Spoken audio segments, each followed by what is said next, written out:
Unbelievable. Was the son of a loving mom and a retired New York City police detective, and they are incredible people. And I think I heard that they may be with us today. Are you with us? May I introduce you, please?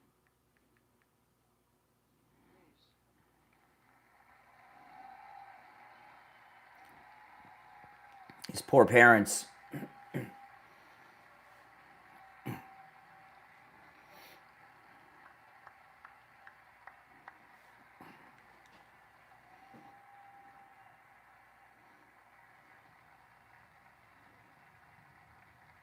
I've never seen a president do this before. Have you? Nope, ever. Secret Service is freaking out. There's Caroline Levitt.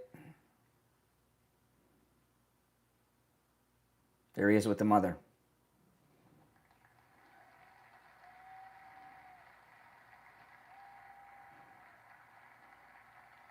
You ever see a president do that before? Oh, there's Kelsey Grammer. See Kelsey Grammer behind the parents?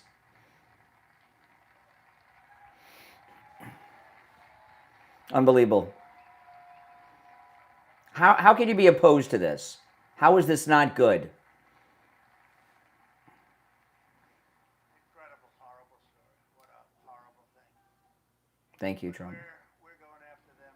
I just said we're going after. These are bad, sick. They're sick people. Yes, they are sick people, and you liberals, you're sick too. Oh. You know, as I was saying, there's certain things that are universally good that good people should be able to agree on. That we're happy that it's happened, right? 10,000 fewer rapes, 3,100 fewer murders. There's no getting around that those are good things that President Trump has done. And if you're a never Trumper, if you're a Democrat, if you're a liberal, whatever you want to call yourself, a Democrat socialist loon, and you want to have any semblance of credibility, you would admit that. But you can't, because you are consumed with rage at this great president. Not just a great president, the greatest president the country's ever had. You know, have you ever seen a president of the United States do things directly for the American people? You know what the other presidents do?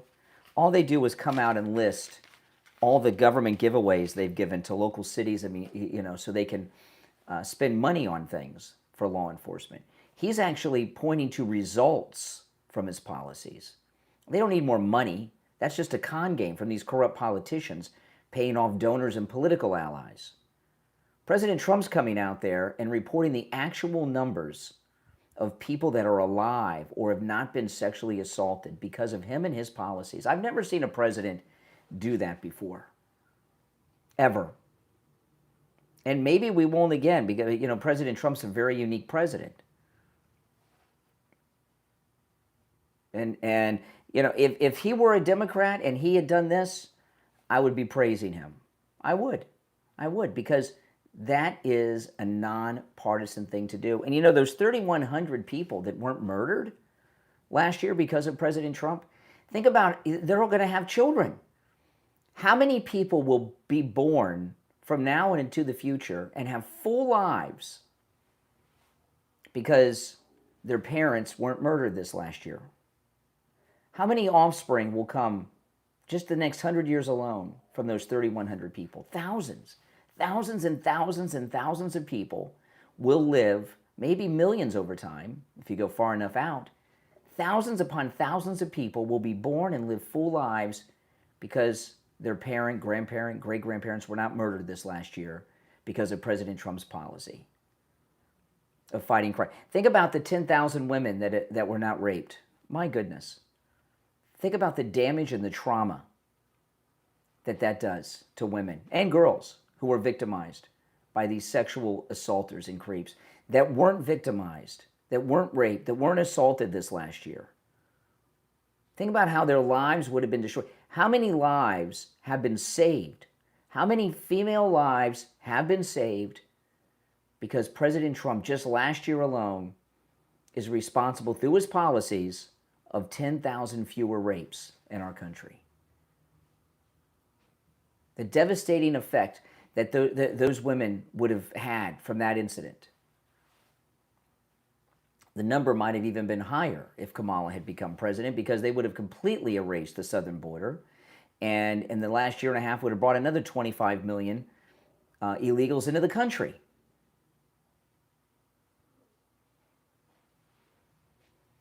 So I'd very much like to hear your thoughts on this at 888-465-2631.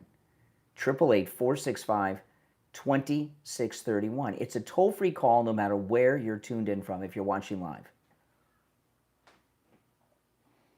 You know, Democrats are sick people. They're so, think about this. Democrats, they're so sick, they cannot even celebrate that 10,000 women were not raped last year and that 3,100 people in this country were not murdered. They can't even say that's a good thing because they're so consumed with rage. They're so angry and so deep in their Trump derangement syndrome. And they have these ridiculous candidates that they're running, like this Ahmed in Michigan. You know, his sister, I've got quite a few clips I'm going to play throughout the show today of Ahmed's sister. This is your Democrat socialist and Blues Clues fan that you guys are running for Senate in Michigan. Here's his sister. Now notice she's wearing one of those Islamic scarves around her neck. I am an assistant professor at the University of Chicago, and I co-wrote a novel called Everything for Everyone, an oral history of the New York Commune, 2052 to 2072. One of the sort of theories of the book is that we can live in a society of abundance without the institutions that currently rule our lives, basically without the market and without capital, without profit. So we imagine a future society in which people collectivize their labor and collectivize the kind of wealth of It's called communism. humanity and manage it in small social units, communes, and without the nation state, right? So, and without money. So it's a society in which we all sort of contribute in various ways. Okay. So this is his wackadoodle sister. I've got more clips I'll play later of her. She's a radical lunatic. But she's a professor at the University of Chicago, and this is very, very troublesome, right? This is his sister. She calls herself a Palestinian. She talks about communism and radicalism of Muslims and things. The University of Chicago, this is incredibly significant. Chicago and the University of Chicago have been ground zero for the radicals that have been trying to destroy this country for decades, right? And you know who's from Chicago and who came up through Chicago? Well, yeah, Barack Hussein Obama. But it all began many years before Obama came on the scene. There was a cell based out of Chicago. The parents of Hillary Rodham Clinton in Chicago. The parents of Valerie Jarrett in Chicago. The parents of Bill Ayers in Chicago were part of a cell that had one person who wasn't married, who was the leader of that cell. His name's Frank Marshall Davis. You ever heard of him? So Frank Marshall Davis, Valerie Jarrett's parents, Bill Ayers' parents, and Hillary Clinton's parents had this radical cell of Saul Alinsky disciples in Chicago. Remember, in Dinesh D'Souza's Hillary's America, he detailed this, that Hillary Clinton was offered a job by your Saul Alinsky himself, right? And what has come out of Chicago, right? This radical cell has produced Hillary Clinton and the Clintons, Obama, and now Abdul in Michigan with his sister there. The radicalism to undo the United States was born in Chicago with Hillary's parents, Bill Ayers' parents, Valerie Jarrett's parents, and Frank Marshall Davis, and it continues to this very day. You know, and when you have his sister running around at the University of Chicago talking this way, I promise you, she's saying out loud what he's hiding from you. You know, this guy is a very, very dangerous person, Abdul. They're planning on running him for president. He was born in Michigan. He's a natural-born U.S. citizen. He's first-generation American. His parents are from Egypt. So he's eligible to run for president. Now, I've been telling you guys, by the way, welcome. My name is Brian. If you're on hold, stand by. My name is Brian. This is where MAGA comes to talk. Welcome. Make sure you subscribe if you are new. And if you're watching on YouTube, please do me the favor of liking the video. Now, you know, Hillary Clinton, we're going to hear from her later on. Boy, she's been out there really trashing President Trump again. I can't believe she'll never retire. But AOC has been trying to go mainstream. And I was telling you guys earlier this week, you cannot trust Fetterman and you cannot trust AOC. They're both lunatics, right? And the president yesterday did an interview, and he was interviewed by Fox, and they asked about AOC. They asked the president about AOC saying that Woke One was crazy and she's trying to sound rational. Listen to this. You said the other week, AOC, Woke One was crazy. She's trying to back away from those comments. Why do you think she's trying to do that? Is she going to run for president? I think so. And but if you look at it, they're all saying the same thing. They're all trying to disavow themselves. Mm-hmm. We love sanctuary cities. All the things that they said they're now trying to disavow. I think you're going to see sanctuary cities start to end because sanctuary cities are a disaster. And somebody like her, she was big for sanctuary cities. They cause crime. No cash bail. You look at the no cash bail. That's when it all started, no cash bail. Somebody kills somebody and they just say, all right, go ahead, come back in 2 weeks. Yeah. So what's going on right now is AOC and some Democrats, Fetterman's one of them, okay? They're trying to save the Democrat Party by sounding rational and taking rational positions. Don't believe them. AOC is lying. Fetterman's lying. They're still radical. They're lunatics, and God help us if they get in power. But they've done their focus groups, and they've come to realize that they can't win with all these radical ideas. So they're trying to win people back by sounding rational. You cannot believe them, especially AOC and Fetterman. And I think the plan is for Fetterman and AOC to be running mates in 2028. Now, it's a long way off and anything can change, but Fetterman and AOC are both running for president right now. That's why she's doing this frozen egg thing. Woke One was crazy. Fetterman's wearing suits instead of the basketball clothes all the time. And they're trying to come off not just mainstream, but reasonable. Don't believe them. It's a complete lie. And this race in Michigan is the most important Senate race in the country because this Ahmed's got to be stopped. And this is CNN with the latest poll data. Well, I was interested because I couldn't think of another example where you actually had a Democratic candidate who was down at least 4 points in a Senate poll in Michigan.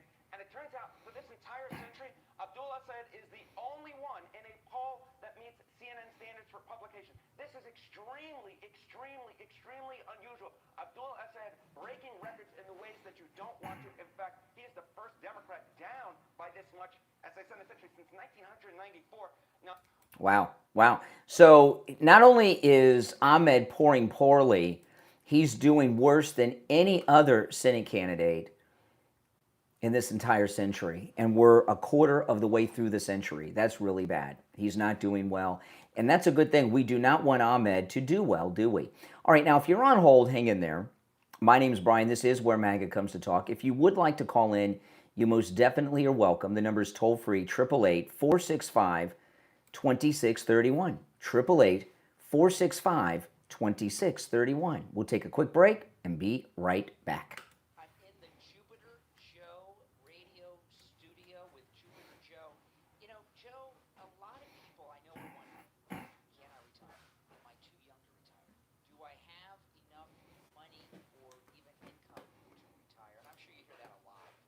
Those are probably the 3 biggest questions we get from clients. Can I retire? Do I have enough money? Am I too young? Am I too old? All the gamut. And here's what I'll tell you, Bill, it's all a numbers game. If you got the numbers, we can do it.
661-743-0999, and online, JupiterJoe.com.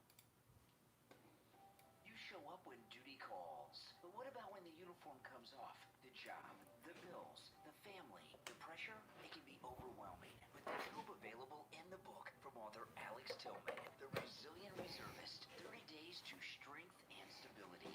This isn't a book you simply read and put back on the shelf. It's a 30-day mission for more than 8 years. Author Alex Tillman has trained soldiers, leaders, and families across the Army Reserve and Army National Guard in master resilience training. Now, he's bringing those lessons directly to you.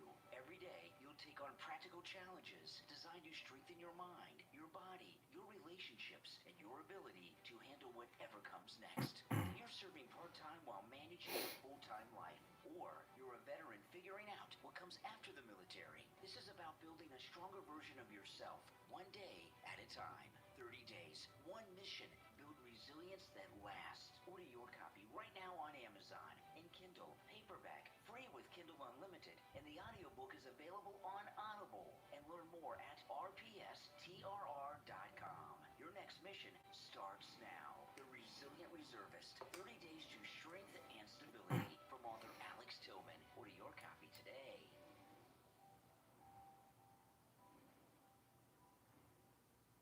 All right, we are back. I'm Brian. Thanks for joining. You're on the air. What's your name? Where are you calling from?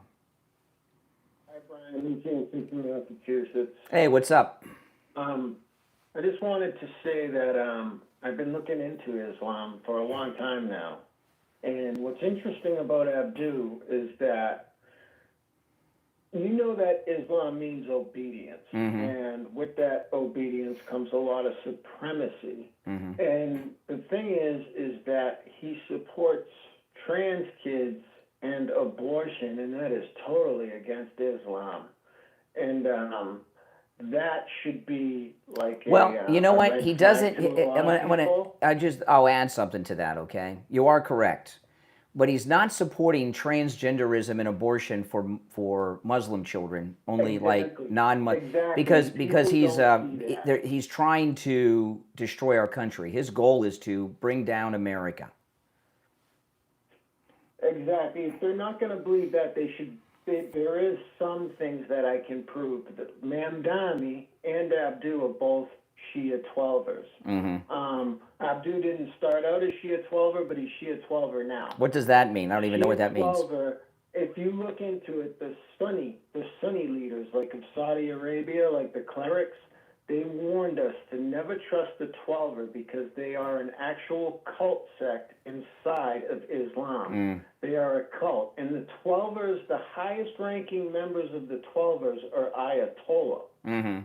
That's Mamdani, that's Abdu, that's this whole deceiver sect of Islam that's doing all this stuff that's totally against Islam. Yeah. And so if you do talk to a Muslim, make sure that you tell them. If somebody says that they're Muslim, say, hey, well, why are your politicians supporting abortion? Why is this our first introduction to Islam? Yeah. My first introduction to Islam, all it is, you know, Palestine from river to Well, I'll sea, tell you, I remember abortion. my first run-in with Islam. And depending on your age, you know, you may have a different experience. My first run-in with Islam was when I was in the 3rd grade in 1979 when the Iranians took the U.S. Embassy, right? Oh, yeah. And we've had a lot of things in between then, and 9/11, and the barracks bombing, the IEDs, their assassination attempts on the president. I haven't had any positive run-ins with Islam in my life. They're at war with us. Yeah, that's a shame. They're at war with us. And this is just a new style of warfare, right? Get elected to office and bring us down. One thing I'll say good about the Sunni, Brian, is the Sunni, they don't interfere in our politics. That's why you see Trump, like, being cool with Saudi Arabia and making deals with Saudi, because they do not interfere with our politics. That is just Shia 12er, which is loyal to Ayatollah. Mm-hmm. Okay. Well, no, you learn something every day. I had not heard of that before. I'll look into that. Yep, Shia 12er. Okay. I got it. I'll remember. All right, Brian. All right. Take care, Massachusetts. Thank you. All right. Thanks for the call. You're on the air. What's your name? Where are you calling from? Good morning, Bob. Good morning, Brian Dopp from Texas, calling from New Orleans, Louisiana. Oh, okay. Came to watch my favorite team play today. Mm-hmm. How are you this morning? I'm doing well. Hey, quick question. No, I want to make this statement. Last election cycle, it was y'all was talking about the Haitians eating the cats and dogs. Now y'all, this cycle, you talk about the Muslims. I think y'all just bring up MAGA just bring up stuff because y'all know y'all losing. And y'all just bring up stuff to start some stuff, and y'all know stuff is not true. The Muslims have never been a problem in this country. Really? What about tell me about 9/11. That wasn't a problem? Let me finish what I was going to say. There was some bad Muslims. There's some bad Muslims, but not every Muslim bad. Not like every white person is bad. Not every black person is bad. What is a positive contribution to the United States by Muslims? Actually, I don't know because I'm not a Muslim. Mm-hmm. But you're an American. I mean, I could think of positive contributions of other groups. Chinese helped with the railroad and did a lot with the settlement of the Great West. Actually, I could tell you, I could make a positive thing. My wife when my wife was in hospital at 6, she had a Muslim doctor, and he did good. So they're so. That's not a no. That's a Hey, listen. I went to 7-Eleven and a Muslim guy helped me figure out how to get the big gulp machine working. No, I'm talking about a contribution to the country, not individual thing like that. You know what, Brian? Again, I'm not. But what I'm so sick and tired of you're talking about the Muslim this, the Muslims that. Why don't you talk about those sailors on those ships that's out there in the Gulf? Why don't you talk about that? What, the Gulf? The Gulf of America? No, the Strait of Hormuz, the Gulf that Trump said that the strait that he said that he's going to own, which I don't understand that, and y'all dummies believe that. Mm-hmm. Why don't you talk about that? Why don't you talk about what?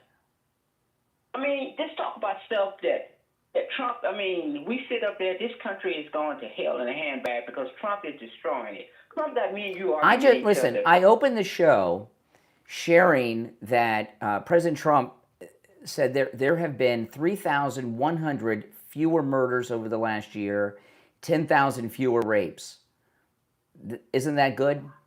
Because of his policies. Yeah. No.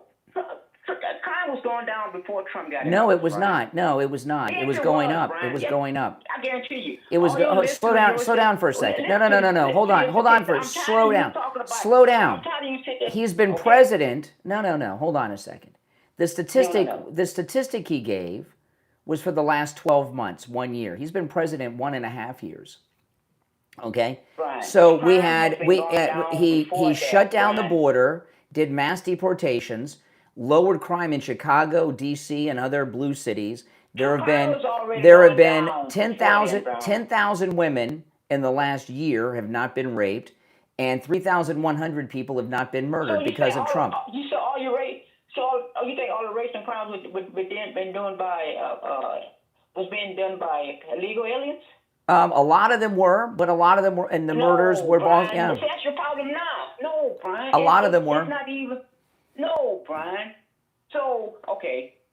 Really? Okay, Lincoln Riley was murdered by an attempted rapist who was an illegal. Okay. And I hate to hear that. He needs to go to jail behind that. But what about the other murders that all they've committed? See, that's your problem now. I guarantee you, the statistics. A lot of the murders and the rapes are because he sent the soldiers into D.C. and other places around the country and stopped crime. You said, wait a minute. You said, I'm not even going. Okay. I didn't say most. I said some of them were from the illegals. Absolutely. The crime is down in D.C. before Trump. No, it was not. Yes, come on. It was. That's what I'm saying. You lie to yourself, man. All right, Doc, I appreciate the call. I mean, come on. Enough of the gaslighting. Now, Hassan Bike, you guys say the Democrat socialists are not communist. Why does Hassan Piker dress like Kim Jong-un all the time? I wonder if Kim Jong-un sends Hassan Piker his clothes. So Hassan Piker is in really a lot of trouble, as you'll hear in this clip. He's sitting down with this guy, interviewing him, Hassan, who's one of the hosts on MS Now. Listen to this conversation here. Classic one they throw. America deserved 9/11. You withdraw that. Yeah, I said it in 2019. He withdrew that comment. There's some things you can't take back, okay? He withdrew that comment. Oh, okay. There's some comments you can't withdraw while you're sitting and dressed like Kim Jong-un. You know, if you listen to the full conversation, you very quickly understand what I'm talking about. You're talking about foreign policy blowback. Yeah, we're talking about foreign policy blowback. You could have phrased it better because it sounds like you're saying people deserve to die. Of course. We don't believe it. Again, in 2019, and then immediately I'm all over Fox News. Yeah. Okay. Now I'll play more of this. Hassan Piker's in big trouble, and you can see it here because he's walking back and apologizing for these things. He's people aren't taking his phone calls, and he's not getting the invites to as many Democrat events as he was. Because what's happened with Hassan Piker since this incident in Michigan with Ahmed, okay, he's gotten his views and opinions are being heard with people beyond the bubble of his audience. And there's been incredible amounts of blowback because what he said about the United States and 9/11 is vile. And getting an unbelievable amount of death threats. I'm a big boy, I can handle it. It is what it is. But I went on the Young Turks and famously was like, I should have phrased things better. I apologize for those who I've offended, and I most importantly apologize for giving an opportunity to the right to just like use this This again. is a 7-year-old clip that you've already explained. A 7-year-old clip, like it doesn't matter when it was. I have the same issue. The clips for me that I've had to talk about. Yeah. Jewish people calling Orthodox Jewish people inbreds. Yeah, The one yeah, you and I texted back and forth many times. And I was like, why would you say this? I have a policy of using pejoratives when describing any kind of like. You know, I've never seen something like this. This like he's a good Nazi. You know, what you hear from Hassan Piker are the things that Nazis would say about Jews and others. But he's a good Nazi. They're bringing him on here. He's a good Nazi. Ethno-racial supremacist groups. So you call a lot of people inbreds. I have a. Oh, okay. Oh, okay. He calls out a lot of people inbreds, not just Jews. That makes it okay. Oh, okay. Well, I really appreciate this guy from MS Now putting Hassan Piker in context. You're on the air. What's your name? Where are you calling from? This is Texas. Hi, Brian. Hey. I hadn't heard you talk about McKinley, Texas. How they're going to build a mosque because the city is going to approve it, and a lot of people are protesting, but they're not listening to them. They're just going to let it go through. Yeah, I thought that they gave up on the mosque and are building like an Islamic community, residential. Well, I did see though that in the Dallas-Fort Worth airport, the governor has stepped in, the governor of Texas, and they're not going to have those Islamic foot wash stations at the airport in Dallas any longer. That project's been stopped. Well, I know we had a lot of mosques. I don't know how we're going to overcome that because sometimes I just get real scared that they're going to go ahead and put a Sharia law in a Sharia law? Yeah. Yeah, because I'm always I know our governors, I don't know how he's going to enforce. I guess he's just going to have to step in when it gets really too bad. But it's a strictly scary thing because you don't want to invade the rights of religious freedom, but at the same time, it's actually a political movement that's trying to destroy our country. No doubt. It's not a religious group, but that's what they're trying to say. Well, along the so what I'm afraid of is just a government that's going to take over our country. Mm-hmm. And I hear Doris talk all the time. I just let him talk all he wants because he's just destroying himself. Oh yeah. He sounds like an idiot. And so I just wanted to call in about that. And thank you for taking my call. Well, thank you for calling. I appreciate it. Yeah, all opinions are welcome on this program. All right, you can, whether you agree or disagree, all opinions are welcome. And the toll-free number, if you're watching live on YouTube, the toll-free number is pinned in the live chat, 888-465-2631. All right, so let's get back here. Here's Hassan Piker in his Kim Jong-un suit. Compilation of it out there somewhere of But do just you like. regret doing this because you gave a weapon to people to say? Well, that one clearly That one is anti-Semitic. yeah, no, I know, but that one is like super disingenuous because like there's another one that they were like pig dog, where they're like pig dog is anti-Semitic. It wasn't even in the anti-Semitism glossary until they decided it was actually anti-Semitic. Did you know that? Yeah, exactly. Most people don't even know that that's supposed to be an anti-Semitic term. It's not. So you're just a guy who likes to call people out with incendiary rhetoric, and occasionally happens to be people who are Jewish, and therefore you're not targeting them because they're Jewish. No, of course not. And everyone can see that, especially considering that You say everyone can see that. It's a serious point. Everyone can't see that. We live in a clip world, right? Everyone. So good faith people who might like your politics and like what you do, and then they go, "Oh man, but he said this is a clip. It's saying Orthodox Jews were inbred. That's anti-Semitic. Well, I didn't say Orthodox Jews are inbred. I'm talking about, like, I'm talking specifically about settlers. I'm talking When settlers is a code word he uses for Jews. specifically about, like, people that are joining the Israeli military to go invade Lebanon. Well, that's everybody. The, military service is compulsory in Israel. Not about, like, Use our language now. Let me ask you that question. I still definitely utilize the term inbred quite frequently when talking about religious Wow. and ethno-supremacist groups, but with the exception of anything that touches Israel, because I don't want people to just, like, keep weaponizing that against me. And they It's are really annoying. weaponizing, and it's not But just it is a double standard, 100%. 100%. Because I agree with you on I've double called Republicans inbred hicks my whole life. I call Nazis inbred. I call them pigs. All these different things. I've gotten banned for this. I said. Wow, yeah, okay. So he's a nice Nazi. He calls everybody these names, not just Jews. Oh, okay, that makes it okay. Oh. You're on the air. What's your name? Where are you calling from?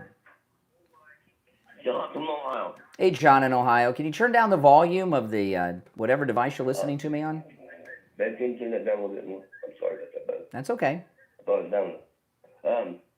Yeah, that's that Swedish fellow, man. He looked like a dictator. What? I cannot. You got to be a little more articulate. What? I'm sorry. Yeah, I couldn't. I said the Swedish fellow. I said the Swedish fellow looks like a dictator. Oh, Hassan Piker. Yeah, it's from the Kim Jong-un collection. Those are the suits that they wear in North Korea. It's a very strange thing to wear. He wants you to. It's a communist suit, is what it is, right? Yeah, exactly. I guarantee he's going to be a dictator. If he shows dictator walls through all before the 3 years up, I guarantee it. Mm-hmm. Yeah, that's absolutely correct. You're right. Brian, we got to get these people out. We got to get these people out of our country. This is a Christian country. Well, sadly, Hassan Piker was born in the United States, so he's a yeah. His parents took him to Turkey as a baby and raised him in Turkey, and he came back for college and has not left us since. But sadly he was born here. But you are the Japanese, is it? What's that? I said FDR put the Japanese in prison. He put American no, hold on a second. He put American citizens of Japanese descent in concentration camps. President Roosevelt did. You are correct. Yes. Yes, he did do that. So I mean, why can't we do that? Well, because we don't round up American citizens just because of their ethnicity and put them in prisons and concentration camps. I'm not trying to be crazy. That's not America. I got some Muslim friends. I really do. Oh, okay. And then we got the son. All right. Well, that's good. All right. I appreciate the call. Oh my goodness, he's got some Muslim friends. Okay. Well, good. Oh my goodness. If you're on hold, stand by. I'm going to take a quick break, and when we get back, I'm going to get into this Candace Owens debate that happened yesterday. All right, and there's a lot to say about that. I'm Brian. This is the Brian Craig Show, and where, of course, MAGA comes to talk. If you're on hold, stand by. The number's toll free 888-465-2631. 888-465-2631. We'll be right back. Great style has a rhythm all its own. It appears in carefully arranged spaces and objects that become a part of our daily routines. Over time, these pieces become more than simple possessions. They become part of the story we tell. This philosophy inspires press tennis. Set aside a few minutes, settle into your favorite chair, and discover what awaits you at presstennis.com. PRISTINIS.com. Press Tennis. Your signature style starts here. Grace is timeless. Beauty is personal. Style is all about the details. At Grace Seal, every collection reflects a balance of sophistication, comfort, and effortless elegance designed to elevate everyday living. Your next discovery is waiting at GraceSeal.com. GraceSeal.com. Grace Seal. Beauty that lives beyond trends. New ideas, fresh inspiration, thoughtful details. Welcome to Invictora, where exciting discoveries and modern living come together to create an experience as enjoyable as the products themselves. Begin your journey at Invictora.com. ENVICTORA.com. Invictora. Every choice is a step forward.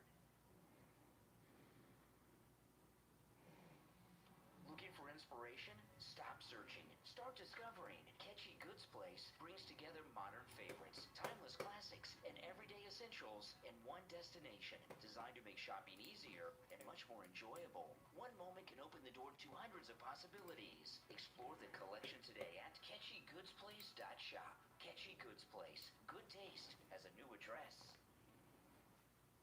All right, we're back. I'm Brian. Thanks for joining. Okay, I want to talk a little bit about this Candace Owens, Andrew Wilson so-called debate yesterday. This Patrick Bet-David was the moderator, and this is Andrew Wilson talking with Patrick Bet-David about what happened in the debate. And so before we wrap up, the final thoughts of Yeah, she had nothing. It was nothing. Maybe for all of her claims of Patsy, nothing. She didn't have a single claim. She didn't have a single solid piece of evidence. She had no positive evidence Israel's involved in anything. No positive evidence that France is involved in anything. No positive evidence TPUSA is involved in anything. No positive evidence that Erica Kirk is involved in anything. When I asked her about her claims about Erica Kirk, it's just fun. It's just fun, you know. Or yeah, I do think that she needs to sit down and ask some questions, but or answer some questions. But you know what? I don't even know if she has. Like maybe she has. I have no idea. Yes, I'm going to have an official timeline with unconfirmed evidence. That's just fine. Hey, it's hearsay. If that's good enough for the state, it's good enough for me. But my biggest problem with the state is that they're admitting all this hearsay. It's like she's a contradiction machine. On top of all of this, the thing that I wanted to get out of this more than anything else was to just demonstrate one thing. Yes, it's true. I'm not perfect on the case. Okay, so this so-called great debate, right, that was being hyped up. I had never heard of this guy, Andrew Wilson, before yesterday. Had any of you? Never heard of this guy before. First time I ever heard of him in my life. And everyone is declaring that Andrew Wilson won the debate. Nothing could be further from the truth. Now, I am no fan of Candace Owens. She's completely nuts. The things she said about Charlie Kirk and his assassination are disgusting, sick and twisted. The other things she's been doing over the last couple of years are just as sick and twisted, okay? But everyone's running around, I guess because it's kind of the popular thing to do, saying that this Andrew Wilson character won the debate. Explain this to me. Candace Owens, this three-way event, Candace Owens, Andrew Wilson, and Patrick Bet-David. They're saying Candace Owens lost. Really? Candace Owens didn't do this for free. She requested to be paid $500,000 to do this debate. $500,000. Reports I read yesterday in media said that Andrew Wilson offered her $300,000. So she got at least $300,000, but as much as $500,000. But let's go on the low end. She sat around there with this guy and made at least $300,000, maybe much more, but at least $300,000. How did she lose? How did she lose when she walked away with a minimum of $300,000 before that debate happened? Maybe $500,000. Exactly. Give me a break, right? This was not a debate. Nothing was uncovered here. And Andrew Wilson, it was a publicity stunt for him. I never heard of him before. Now everybody knows who he is, right? But he didn't humiliate her or change anything she's doing or establish anything. All he did was what he set out to do, was to get his name out there, and he's known now. You know, I don't think he won at all. I'm going to play a couple clips that show that. But regardless about the issues that they discussed, she made at least $300,000 that he paid her, maybe $500,000. Okay? So I don't know how anyone could say she lost when she walked away with a minimum of $300,000 for sitting down for a couple of hours in her own house. This was her studio, which is probably in her home, right? She didn't want to fly anywhere. She's 7 months pregnant. So she didn't even have to leave her house. She's sitting in her own studio, and she made at least $300,000. That sounds like she won to me. And Candace Owens is nuts. And the way she's behaved and the things she said are wrong, disgusting. and perversions, no doubt about it. But to say this guy won the debate, he was so nervous. Watch his foot. Look at his foot. His foot, during the whole time, he's sitting there with his legs crossed, and his foot is shaking nonstop. He's nervous. What? See the foot?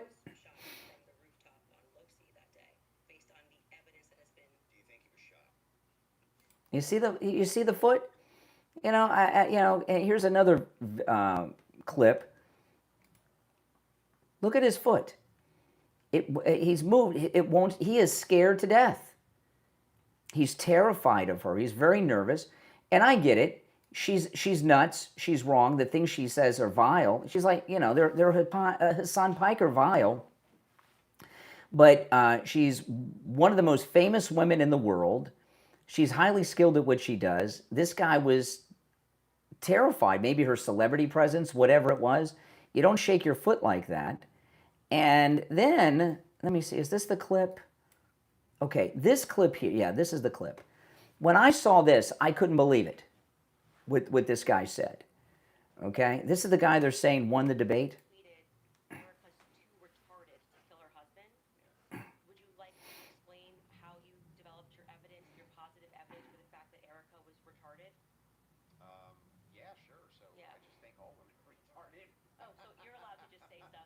Wow. Is that guy MAGA? Is that guy MAGA? Is that guy conservative? Do you want him on our team? He's trying to be the front man for Turning Point or for the MAGA movement. When he talks that way about women, it's not funny. And I was talking about him yesterday. I did a live stream right after I watched this. He kind of reminds me of Jonah Hill, right? A little bit. This guy is a clown, Andrew Wilson. I've never heard of him before today. I did go and look at a couple of his videos online of his show. Your foot is not shaking like that if you're not nervous. And you go. I understand that he's nervous, but to go around declaring victory in the debate, one, it was not a debate. It was very strange. Two, this is not a guy that we want to, I mean, that's just one thing she pointed out. That's not the kind of guy we want as the voice of our movement that talks that way about women. And I'll tell you another thing, as vile as Candace Owens is, now this is just a personal opinion. You can agree or disagree with this. I don't think it's wise, as conservatives, as MAGA men, we're gentlemen. I don't think it's wise to get involved in a debate with a woman who's 7 months pregnant. I don't think it's a good look. But to use that word about all women, it's not funny. And this Andrew Wilson with it that looks like Jonah Hill speaking like Andrew Tate, saying such things about women, we don't want someone like that as representative of our movement. Because that's not how MAGA men talk about women. And Patrick Bet-David, is Patrick Bet-David. He's it's publicity for him too. I mean, he was just sitting there to get some of the clout that they're getting, and I get it. That's what he does. That's okay. But Candace Owens won based on the fact that she got at least $300,000, at least. Okay, and this guy's nervous as hell. And what has changed? Absolutely nothing. The joke was on them. I mean, come on. I think it's absurd to me as I'm watching, and I saw the discussions right after. I saw a little bit of Crowder and everybody else, and a lot of people are doing this analyzing, and they're saying that he won, she lost. That was not a debate. No points were made by either of them. Nothing happened. It was a non-event, and anyone who tells you it was some miraculous debate and all these things were uncovered is just gaslighting you. I mean, it's absurd. And I would not recommend debating a 7-month-old pregnant woman, especially someone as highly skilled as her, because she didn't break a sweat, and her foot wasn't shaking at 10,000 RPMs here like his was during the whole thing. She sat there and she was just, I'm sure the interview didn't start until the check cleared. As soon as the check cleared, boom, that's it. We did it. It was nothing more than a publicity stunt for all three of them. Okay. Now, the whole thing about Charlie Kirk, evidence. We're never going to know the truth. I believe that the shooter's the shooter, no doubt about it, right? The shooter's the shooter. Just like the shooter of Trump was the shooter of Trump, right? But the same I personally believe that the same people that were behind the shooting of President Trump in Butler, Pennsylvania, were behind the assassination of Charlie Kirk, okay? Charlie Kirk, next to President Trump, was the most important person in the entire MAGA movement. And Turning Point has stalled. Okay, and they'll never be exactly what they were probably without Charlie Kirk. It was a personality-driven thing, right? And I'd like to know where the $300,000 came from. Is that guy got that kind of money? Where did he get the money from? I don't know, but I think it was a wasted $300,000, unless it was just to make him a national figure, because that's what's happened. It was celebrities, most celebrities, movie stars, you can pay them to spend time with them. This is a common thing. That's all she did, is she got paid a minimum of $300,000 to sit there in her own studio, in her own house, with Patrick Bet-David and this Andrew Jonah Hill lookalike. And everyone's saying he won, she lost. I don't see it. But if you have a different perspective, I'd certainly like to hear it. 888-465-2631. You're on the air. What's your name? Where are you calling from? Yeah, good morning. Oh, hey, Richie. Hey, Richie. I just got back from my morning exercise, and there's a couple things I have to tell you. First of all, Doc's phone call where he said, we're talking about Haitians eating dogs and cats. Well, I'm not talking about civilized people eating dogs and cats in the United States. But Brian will tell you, and I will tell you, back in 1979, when there was a mass migration of Haitians coming in on the boats, there were all sorts of animal carcasses all over the place. Dogs, goats, everything. They were sacrificed because they were practicing voodoo. And if you don't believe it, I saw it with my own eyes. There was the voodoo, he's right, by the way. The voodoo among Haitians in Miami was so prominent, it was regularly covered in the local news in the 80s. I remember seeing it a lot. And there's even a whole episode of Miami Vice about it, because voodoo was being practiced in the streets of Miami. I saw it on the local news many times. Oh yeah, it was along the Miami River. They found carcasses of dead animals. Yeah. So for people to say it's not true, like stupid Doc, and he is stupid, and then he brings up, what have Muslims done? Doc, a Jewish kid walked into a barber shop in Paterson, New Jersey, and he was asked, "Are you a Jew?" And when he said, "Yes, I am," he was thrown out of the barber shop. That's right. Is this America that you want? They've taken over cities where if you're not Muslim, you're discriminated against, Doc. So you want this? Now I'm going to talk about the Straits of Hormuz with President Trump. The fact of the matter is, Americans don't have good By the way, memories. somebody in the live chat said voodoo isn't real. True, but that doesn't mean they weren't practicing it. They were still practicing it. Yeah. I mean, it was scary back in the voodoo days of Miami. It was a real thing. Voodoo dolls and all. See, the people coming in from Haiti. I'm not talking about people that have been here 10 years, 20 years, because the fresh off the boat people. The fresh off the boat people. Exactly, and the uneducated, the third world, fourth world country type people with no education, no education, completely. And it's not their fault, it's just their government was like that to them. So I want to make that clear, and it's not a racist thing. Now I want to talk about the Straits of Hormuz and President Trump, and the memory of the American people, and what he's going against. I don't think our messaging has been good, because we're fighting the press every day saying that the straits are closed. We're fighting everything. People, everything went up price-wise under Joe Biden. And he actually gave everyone a check, which gave us the biggest inflation, 9% inflation that we ever had in this country. President Trump took on a situation that he's trying to reverse.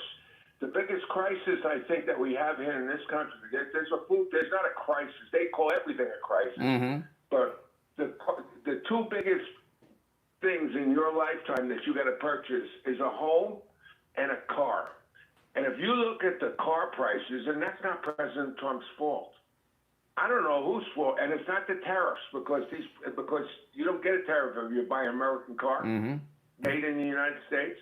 But the prices of automobiles have gotten way out of control. It's insane. Matter of fact, if It's you insane. go to any car lot, you go to any new car dealer, they've got inventory more than a year old already. They still got And not only do they have 2-year-old cars on their lot. 25 is 2 years old, by the way, because the 27s are coming. But not only do they have 2-year-old cars on their lots, they're not lowering the price. And you go out. I wanted to buy a pickup truck a couple years ago, and when I was seeing this 80,000, 120,000, I thought, what, dollars? For a truck. Can you imagine? Yeah. So, and the electric vehicles that the Democrats were trying to force us to buy were $5,000 to $10,000 more than the regular engines. Yeah. And so, what President Trump is, when he says I've taken over the Straits of Hormuz, the fact is that the press every day says no oil is getting in, the gas prices are high, his tariffs, they're feeding into a narrative. He's doing everything possible to get this under control, but he's fighting major forces that don't want him to succeed. And that's a fact. He's not really taking over the Straits of Hormuz. He took it over already. But the fact is that they have lone sheep that could still have missiles that they could shoot at boats. So a lot of boats are getting through with their transponders off. Mm-hmm. And the only boats that are not getting through are the Iranian boats. Yeah. So I mean, not for nothing, he's doing the best job he possibly can. There isn't a qualified Democrat running. You think AOC could deal with the It's not only they don't have a qualified candidate, they don't have an agenda. And I challenge anyone in this audience to tell me what the Democrat agenda is. They want you to vote for them because they're going to do A, B, and C. Tell me what and impeach Trump can't be one of the choices. That's not a policy. That's what I was going to say to you. If you put us in power, we're going to impeach him. The first thing we're going to do, and then we're going to take that court that we have, that legitimate court, and we're going to pile a bunch of liberals in there. They're trying to change the face of America. Yeah. And that the professor, you mentioned the sister of the professor in Chicago. Yeah. How much money are people out of state and people living in the state of Illinois paying that university to get educated that are told every day that the American economy is the wrong way to go? Capitalism is bad. Our way, communism, is good. This is a professor, and this is what she thinks. And don't you think she's passing it on to her students? Absolutely. This country has to straighten out. We have too many foreigners that are working as college professors. That's a big problem. 100%. It's a big problem. SFjr is not American, man. Not American at all. No. Well, Richie, I'm going to move on, but I'll give you the last word. Yeah, if you want the White House in Washington D.C. to be called House of Allah, you just vote for one of these people. Yeah, that's what they're doing. And they're showing you it's coming. Yeah, they're not hiding it. All right, yeah, you take care. I mean, it's a Trojan horse going on here, and they're not really being secretive about it. Now, the Democrats, they got their Nazi who's coming out, and they just couldn't keep him away. Graham Plattner, he's going to be speaking at a labor rally. This guy, he's got a Nazi tattoo over his heart, and he's been accused of rape by an old girlfriend who's a Democrat socialist. Look at this. Graham Plattner is scheduled to be the feature speaker at a Labor Day rally, right? This is nuts. Now, with him, he just can't handle being off this. He misses the attention that he was getting. This guy, he's accused of rape. I thought women should be believed. And he's got a Nazi tattoo over his heart on his chest. Right? What does it take for the Democrats to toss someone out of their party. No? You call Trump a fascist, you call Trump a Nazi. You've got a real-life Nazi. It's not that he didn't just have a Nazi tattoo, which would make him a Nazi. He had the worst of the worst group of Nazis, the ones that actually put the Jews in the showers, but he had it over his heart, which is not by accident. He had it over his heart because it's close to his heart. And you all out there that are Democrats, you really need to start thinking about what it is that you're doing and who it is you are supporting. All right, now if you're on hold, hang in there. If you'd like to call in, the number is toll-free, 888-465-2631, 888-465-2631. It's a toll-free call no matter where you're tuned in from, all right? Now, I want to talk about Tom Laporta over at Laporta Roofing. This morning, when I woke up early this morning, it was thunder and lightning and raining like nobody's business outside. It is rainy season. It is hurricane season in Florida. If you've got a wet spot on your ceiling, you've got a leak in your roof. You want to call Tom Laporta at Laporta Roofing. He covers both the east and west coast of Florida, right? From the Atlantic coast all the way across to the Gulf of America coast of Florida and everywhere in between. And he'll take very good care of you. He's a good MAGA guy who will never sell you a roof you do not need. If you need just a simple repair, Tom Laporta will do it. Call him or text him on his cell phone, 954-604-4602. 954-604-4602. For Tom Laporta at Laporta Roofing. You're on the air. What's your name? Where are you calling from? Hey, it's Sean from California. How are you, Brian? All right, Sean. What's up? You know the saying, the wolf in sheep's clothing? Mm-hmm. Well, the liberals are really good at renaming stuff. You know, like how the communists would call capitalism. Mm-hmm. Capitalism is not, it's not a bad. I mean, it's not supposed to be a bad thing, but they quoted it as capitalism to make it sound bad, like as if it's an ideology. Mm-hmm. Yeah. We are actually a free market. We've always been a free market. It's not capitalism. It's just free market. Yeah. Yeah. And they have really, like what I said, they're really good at labeling. Like what they're saying is like, free healthcare for all. That's just another term for socialism. It's not free, so they got to get the money from somewhere. Yeah, I mean, nothing is for free in this world. There's free healthcare for everyone. And where are they going to get it from? Us. Like We're taxpayers. Yeah, hold on while I answer these phones. This is the thing. Young people, Generation Z and millennials are talking about how the affordability crisis.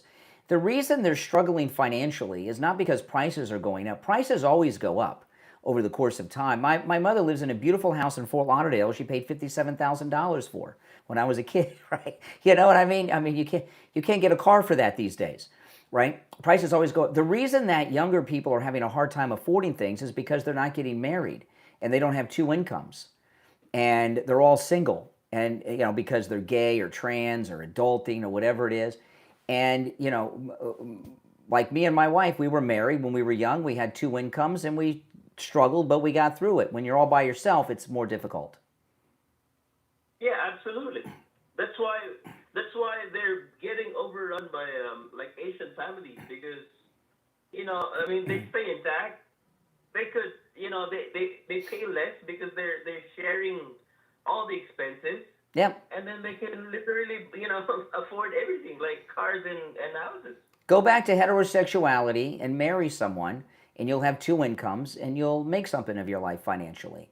You can't go out and buy a house when you're single. Not many single people go out and buy homes. Yeah, but feminism killed that, didn't they? Feminism and all this. Over the last few years, what's killed it is transgenderism, the 83 genders, pushing pushing so many people to be gay. Those people don't get married. No, not even that. The laws that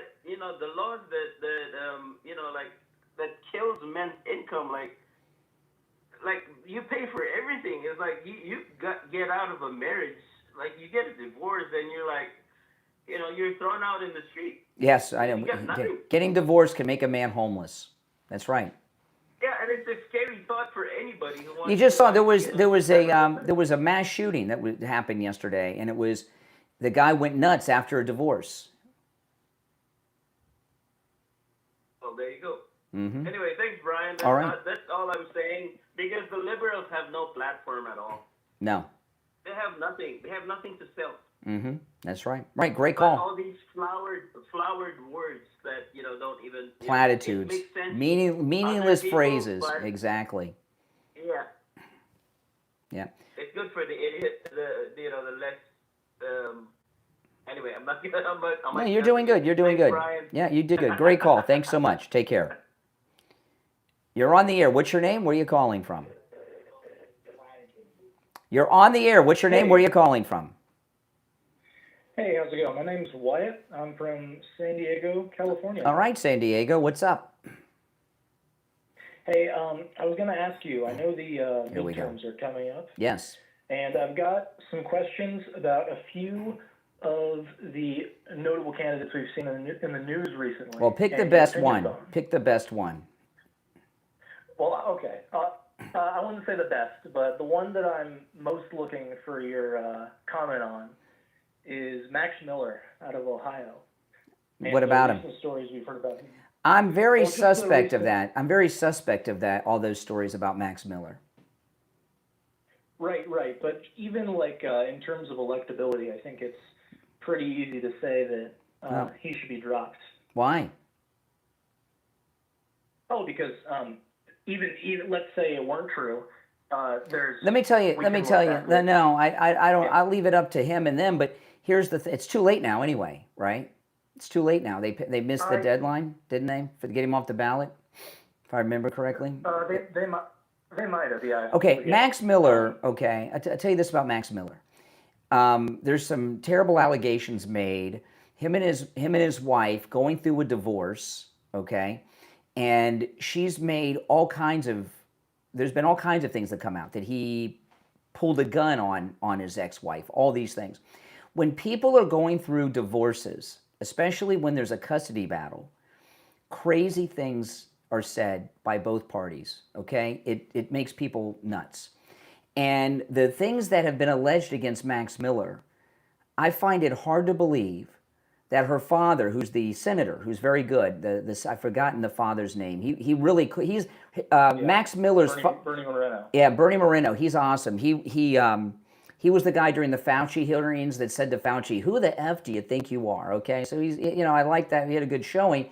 I find it hard to believe that guy did not call the police when his daughter was being abused, if these allegations are true.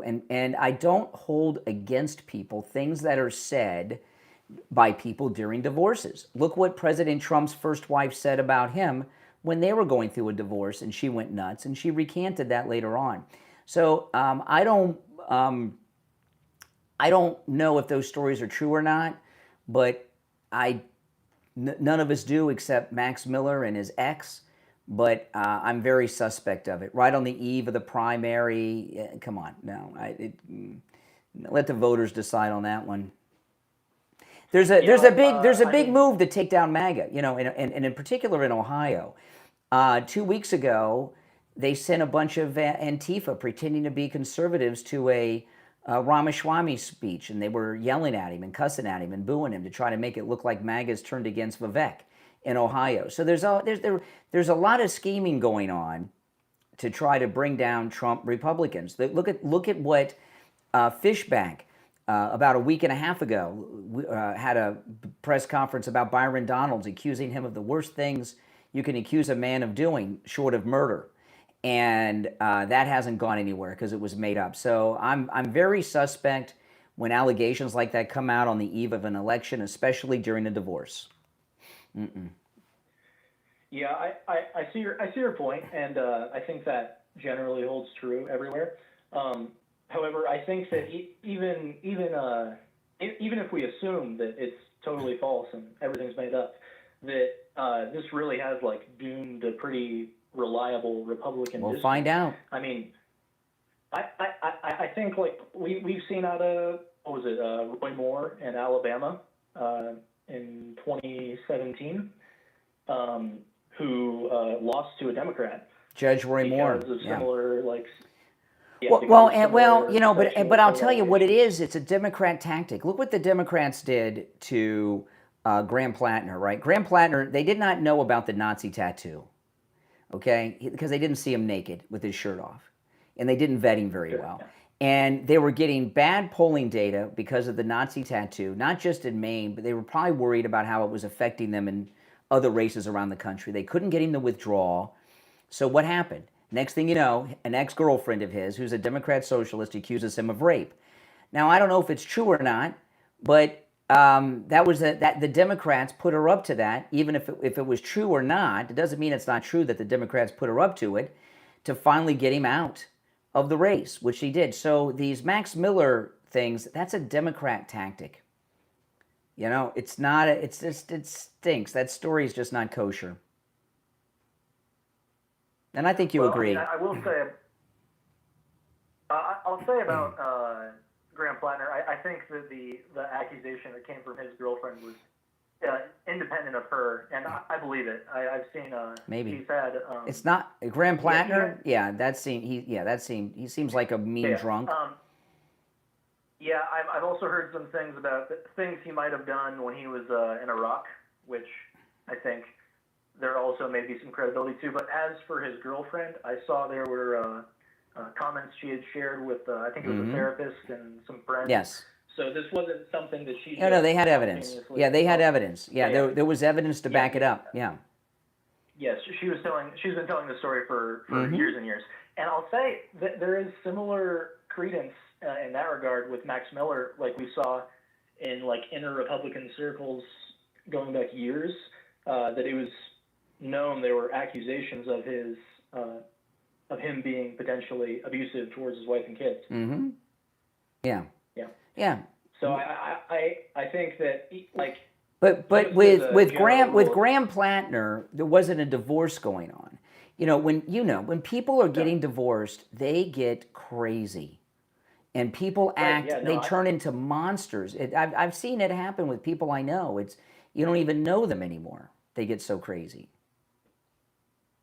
Yeah, no, I totally agree with that. Although I do think that with them having been married and his wife having been a Republican and the daughter of a very prominent Republican, that you could say in the opposite vein that lends more credibility. Yeah, but the Senator Moreno is a tough dude. If his daughter told him about those things during the divorce, he wouldn't wait for her to call the police. He'd go to the house himself and call and wait for the police. There's no way that guy. I've heard. There's no way. I've heard that there's. I've heard that there's a story about Moreno. There's some dirt on him that apparently Max Miller was threatening to drop. That's what I heard.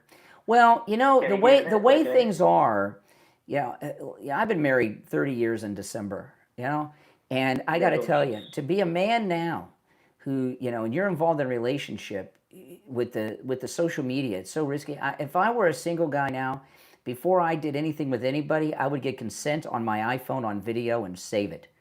I mean, these women, they come out, they don't need any evidence, and then they destroy your life. No, yeah, I mean, I'll tell you, as a victim of a false accusation, well, there you go. I wholeheartedly agree. Mm-hmm. Though I think that just the principle here is that whether it be a Democrat or a Republican, a candidate who we are able to drop. Obviously, I think you are right that Max Miller missed the deadline, but that if we are able to drop, if the accusation is credible, as it was for Plattner. It depends. It depends on if it's It depends on if it's credible. Two, sure. If it's not credible, it depends on how it's being received by the people. I haven't seen any real polls that I would trust out of Ohio on Max Miller. I don't know. The whole thing stinks. I hope it's not true. Right. Yeah, and I of course, yeah. I mean, if a victim. What are some of the other ones? You had a couple others. Is there another good one?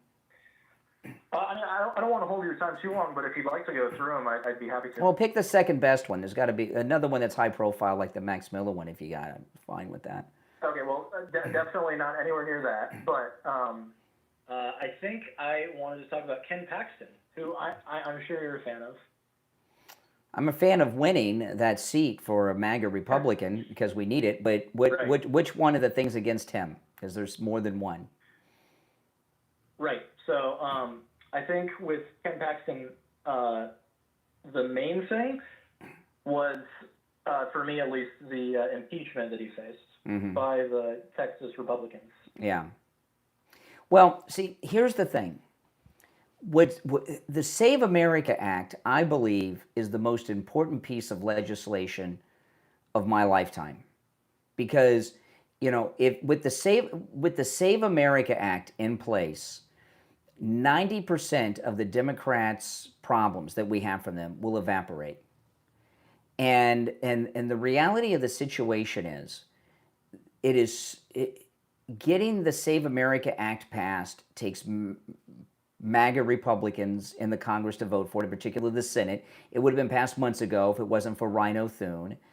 And some of the things that we might write people off for in the past, we have to ignore right now. There's bigger fish to fry. Like as an example, when General Patton slapped that soldier, I mean, he was the greatest general we had at the time. The German generals were afraid of him. Was it the right thing to do? Would it have been the right thing to do to remove him from the army because he slapped a soldier, or because he was so needed for the war effort that you wanted to keep Patton in the game, right? And there's a similar thing with some of these candidates. That Save America Act is so important. And Ken Paxton, who is as far from perfect as anybody could be, right? I mean, his marriage fell apart. He's running around with his girlfriend in Europe. There's that case with that guy that was accused of abusing a child, and he got a hung jury, and Paxton got involved in it. I understand he's a flawed man, but we need him to get the Save America Act through, and that's so important to save the country. Yeah, I think I mean. I know. Look, I'll say this. You know what I mean? No, right. I understand what you're saying. I think that really though, with the major bills like the Save America Act, it really wouldn't have been hard, assuming Republicans keep a majority. Yeah. Which I think we're seeing could go either way. I think John Cornyn would have rubber stamped it anyways. He has to break up these rhinos. These rhinos. What's important in the new Senate? We're going to maintain the Senate, but we need enough loyal senators to pick a leader that's not John Thune, that's somebody like Rick Scott, or someone who's going to do the right thing, as opposed to hide behind this filibuster thing. The guy is unbelievably incompetent. I'm shocked that he was ever selected. He's incompetent. Maybe he's the most competent if you're the ones behind him holding up the Save America Act, right? He's been doing a pretty good job. Over him with the strings. Exactly. I mean, he's been under a lot of pressure and he's withstood it. So whoever he's working for, he's doing a good job for that. But so what I'm saying is, we have to compromise some of our principles to win the battle. And I'm not crazy about that. Ken Paxton is maybe one of the worst senatorial candidates we've ever had, when you think about it, right? Right. As a Republican, I'm trying to think. Who have we had that would get the endorsement of a Republican president? He's pretty bad. What was his name? The guy from North Carolina in 2024, I forget. Oh yeah, the one that used to be the governor that went on the he said he was walking the Appalachian Trail, but he was in South America with his girlfriend, cheating on his wife, and his name's on the tip of my tongue. I was thinking. I'm not sure if he did that, but I'm thinking of the one. Another one. Who was on like an adult website and said that he was a black Nazi or whatever. Yeah. There's, listen, we have some imperfect Republicans, but in the Senate, and I don't endorse any of that. I'm a pretty straight shooting arrow of a guy and very high moral person, but that Save America Act is so properly named. It really is, because the proof of U.S. citizenship to register to vote, and proof of identification to, yesterday I went and voted early here in Florida for Byron Donalds for governor. And not only did I have to show in Florida, our driver's licenses show whether or not you're a U.S. citizen. So not only do they check that, I had to match my signature. And I told the guy, I said, that signature's so many years ago, but I had, they checked my signature to match it before they would give me the ballot. I mean, Right. and I'm not upset and pissed off about it. I'm happy. Right. I mean, yeah, I can tell you it's definitely a different experience than what I have in California. Of course, you do need ID to register to vote, but as for the election itself, I vote in person on election day every year, but it's pretty straightforward. You head in, I forget. You just fill in your name, where you live. They check if you voted. It's crazy. You vote. It's insane. There was this. Oh, by the way, if you guys have noticed, when I'm not on the radio, I'm not in such a rush. So when you call me when I'm not on the radio, I don't have a break every 15 minutes or 12 minutes, however long it is. So I take a little long with the callers, if you've not noticed, when I'm not doing the radio show. So I'm not, you know what I mean? The radio show is very intense and fast paced, and I don't have a lot of time, and I got to be quick with everybody. But we've had a good conversation. But look, have you seen this video that James O'Keefe did this week out of Minnesota? No, I haven't. Oh my God, this is insane. He dresses up as a Muslim, and he has a bunch of his friends dress up as Muslims in Minnesota, and he goes in to vote with them. In Minnesota, not only do you not need identification, you can vouch for people that don't have ID, up to 5 people.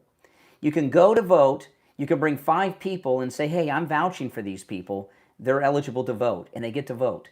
And he did a whole video on it. It's insane what goes on in blue states. It's complete corruption, and if we had, even when we clean things up, we're not going to win. When I say we, I mean like Republicans, MAGA. We're not going to win every election. Yes. That's fine. I just want fair and free and accurate elections. Whoever wins, wins, and we'll come back next time and try to win. It's not about us trying, but the Democrats know that their entire strategy is around no ID, no proof of citizenship, and that's it. But I would recommend, though, and the president started doing this in 2024, and vote early. I always voted on election day, but vote early now. It's important because the Democrats' entire strategy is around the early vote. So on election day, they're millions of votes ahead of us. We have to catch up and surpass them on a single day. So one of the reasons we did so well in 2024 is because the president and Laura Trump were promoting early voting. So I wouldn't wait till election day to vote. Yesterday was the last day of early voting in Florida, and I went and did it. Just in case I could get busy on Tuesday. My battery could be dead.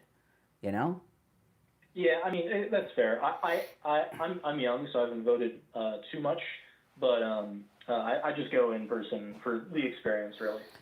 Look, what part of California are you in? San Diego, Southern. Oh yeah, you called in San Diego. Specifically, I'm in a very, very Republican area. I live in a suburb. California, as an example, there's no way they're going to let Steve Hilton be governor, right? Is that kind of like... Not a chance. Not a chance. And we know that he probably would win, like Spencer Pratt. Raman conceded on election night in tears, and now she could be the mayor, and then Spencer Pratt's gone. The Save America Act is so important. I would say the Save America Act is the most important legislation since the slaves were freed. And I don't think that's exaggerating, because we're being held prisoner by Democrat corruption in this country. Right? Well, listen, San Diego, I appreciate the call. Yeah. I've always wanted to visit San Diego. San Diego is one of about 2 cities. I've never been to San Francisco or San Diego. Those are like two cities in the country I've always wanted to visit. And I might take a trip to San Diego one week with my daughter. She goes out to my daughter just came back from California. She was out there for a month. Next time she goes out, I might meet her in San Diego for a weekend. I've wanted to go there for years. They say the weather's the best weather in America. I don't know. I think the climate best in the world, I would say. I mean, I've been to Barcelona in Spain. Mm-hmm. That is probably the closest it gets. I think that we get it good here. Oh yeah. All right. Take care, San Diego. Yeah, I tell you, in Florida, it's so hot right now. My front lawn is about to burst into flames, just spontaneously combust. It's been so hot, even with the rains. You know, it's been so hot. It rained this morning. My lawn will probably be dry by the time I go back outside. If you're on hold, stand by. And like I was talking about with the caller earlier, you know, when I'm on the radio during the week in the mornings, I have to be very fast-paced. When I'm doing the podcast in the afternoon or these morning live streams on the weekends, I spend more time with the callers, you know. And the reason I'm so short with you guys oftentimes is because I have such a busy schedule on the morning radio show, all right? And I think we've had some pretty good conversations so far on the program, no doubt. You're on the air. What's your name? Where are you calling from? Yeah, my name's Josh. I'm calling from Ohio. The tone of your voice is, you know, sounds a bit strange. What the fuck does that have to do with anything? All right, see what I mean? I mean, why do you have to use profanity? I mean, this is a serious place. We're talking about the issues facing us, and you're just dropping F-bombs? I mean, really? Do you consider yourself a gentleman? Why are you lying to everyone, Brian? Disagreeing is not lying. No, not telling facts is lying. What fact have I lied about? So you are sitting there saying in California anybody can go up and vote. No, I was speaking with a gentleman who lives in California who told me that. And I told him a story that is available online right now that James O'Keefe dropped 2 days ago, where he was dressed as a Muslim and he was vouching for these friends of his that were dressed as Muslims to vote, and they gave them ballots. That's all over X, so you can watch it. That's what I was talking about. But there are places that you don't need ID to vote. Hopefully that asshole goes to jail. But again, with the profanity again. I mean, why are you so classless? Why do you got to use the profanity, man? Come on. Because you're classless. Okay, I get it. All right, now if you're on hold, hang in there. My name's Brian. This is where MAGA comes to talk. And I want to take a quick break. When we get back, there is more to share.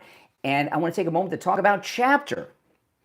If you're a Medicare recipient, listen up. You know, Chapter covers the entire United States. So no matter where you are, if you're a Medicare recipient in the United States, they can help you, okay?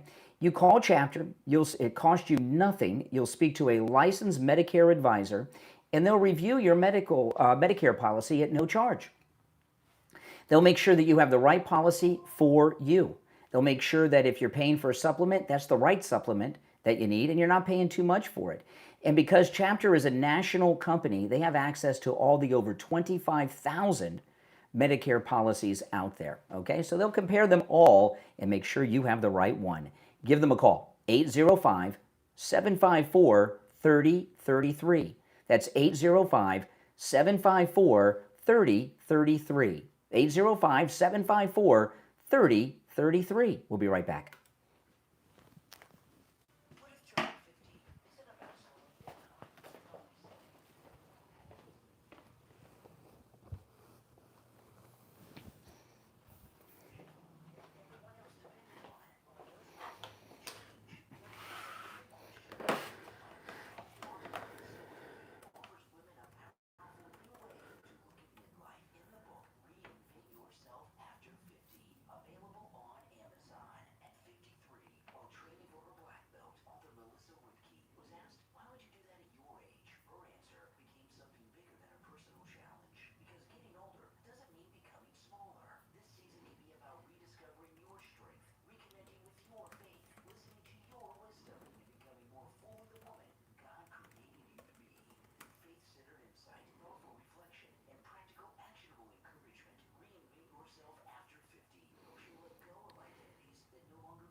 All right, we're back. Thanks everyone for joining. I'm Brian. This is where MAGA comes to talk. If you're new, welcome to the program, and please subscribe. And if you could all like the video, that helps a lot, guys. When you like the video, you get the program recommended to people that have not yet found me. So please like the video before you forget. If you could do it right now, that'd be awesome. Okay, so yeah, I tell you, this second and non-consecutive term of Trump, for the very first time ever, these federal judges appointed by Democrats, right? Obama judges, Biden judges. There's probably some Clinton judges too still around. Any Jimmy Carter judges still on the bench? You never know. You never know. But certainly Clinton judges. These federal judges think that the president works and is accountable to them. It's so strange. And we get these ridiculous orders about the ballroom. And the ballroom, I've been talking about the ballroom for a while. This construction is not for the ballroom, okay? The ballroom is a cover story. This is not about a ballroom, okay? The bunker that the presidents have had has been there since Truman was president, and it was under the East Wing. It was very tiny.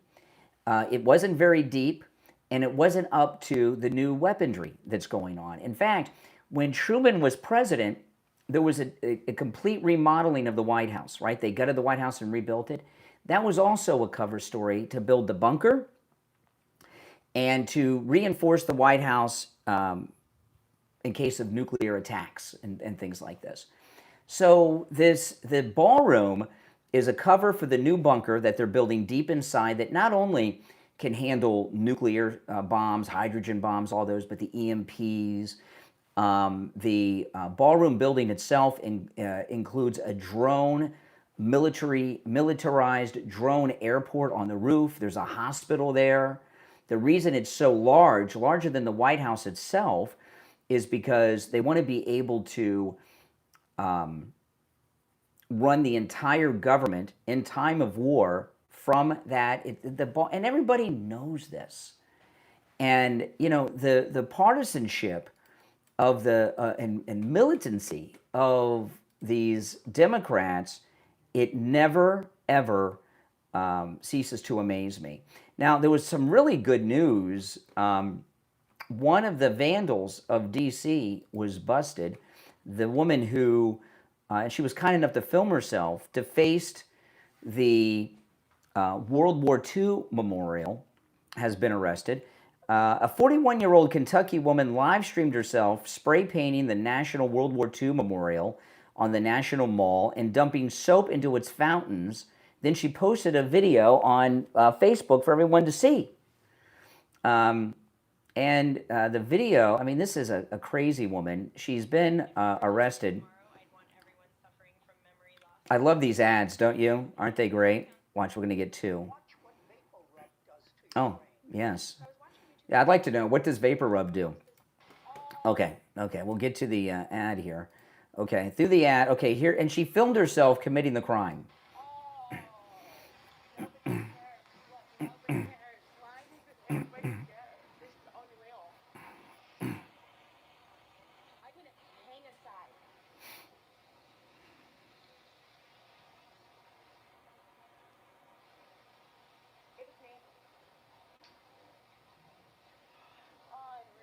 She's obviously a crazy woman.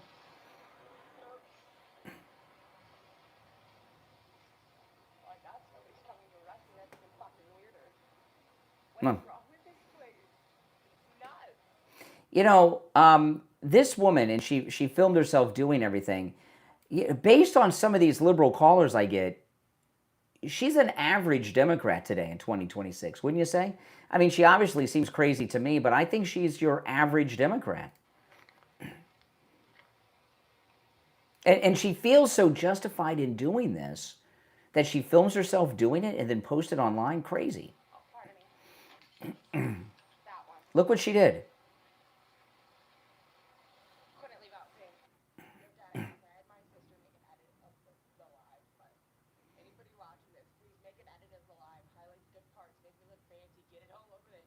Oh, yeah. You have now.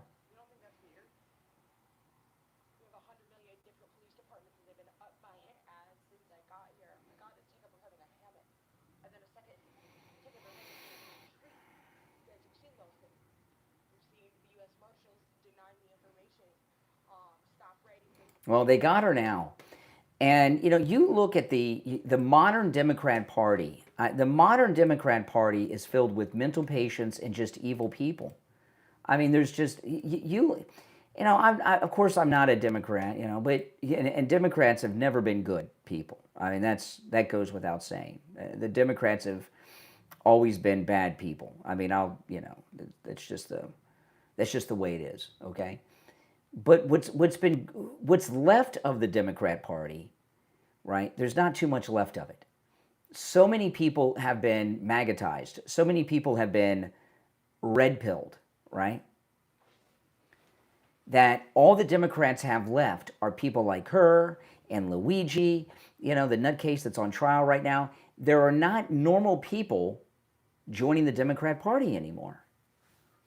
All they have are weirdos, freaks, geeks, losers, and mental patients like her. And thankfully, she was arrested. And what kind of, you know, and of course, the video is going to be an evidence against her. I mean, here's video of her actually doing it. I mean, look at this. You know, there's some things that are just beyond the pale. They really, truly are, and that's one of them. Now, I wanted to, I don't know if I can find this. Hold on. Where is that video? Hold on a second here. I wanted to play you. There was a video I wanted to play. I've been having a lot of trouble with X the last couple days. I don't know if any of you have been having trouble with X. Is this the one? Okay, yeah, this is the one. You know, this here, see, what the Democrats are all about is false narratives, right? And this is such a strange false narrative. The TikTokers all saying the same thing, attacking Trump's America.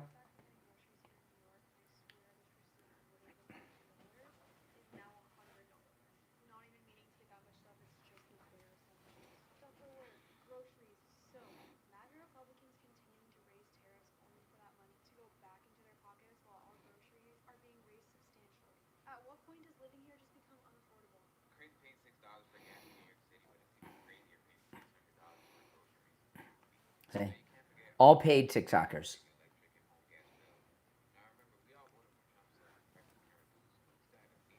See, we all voted for Trump. See, these are all MAGA people who are disillusioned and they've turned their back because he didn't fulfill their promise. They've been trying to get that false narrative going for the last year.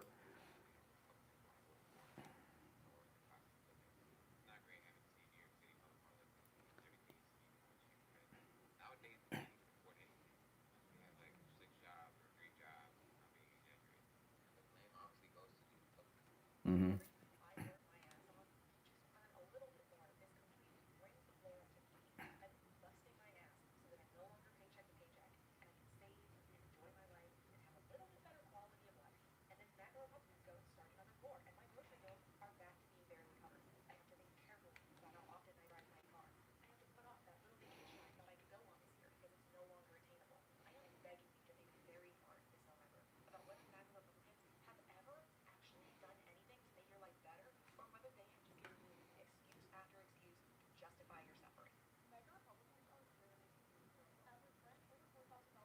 Okay, see, now it goes on.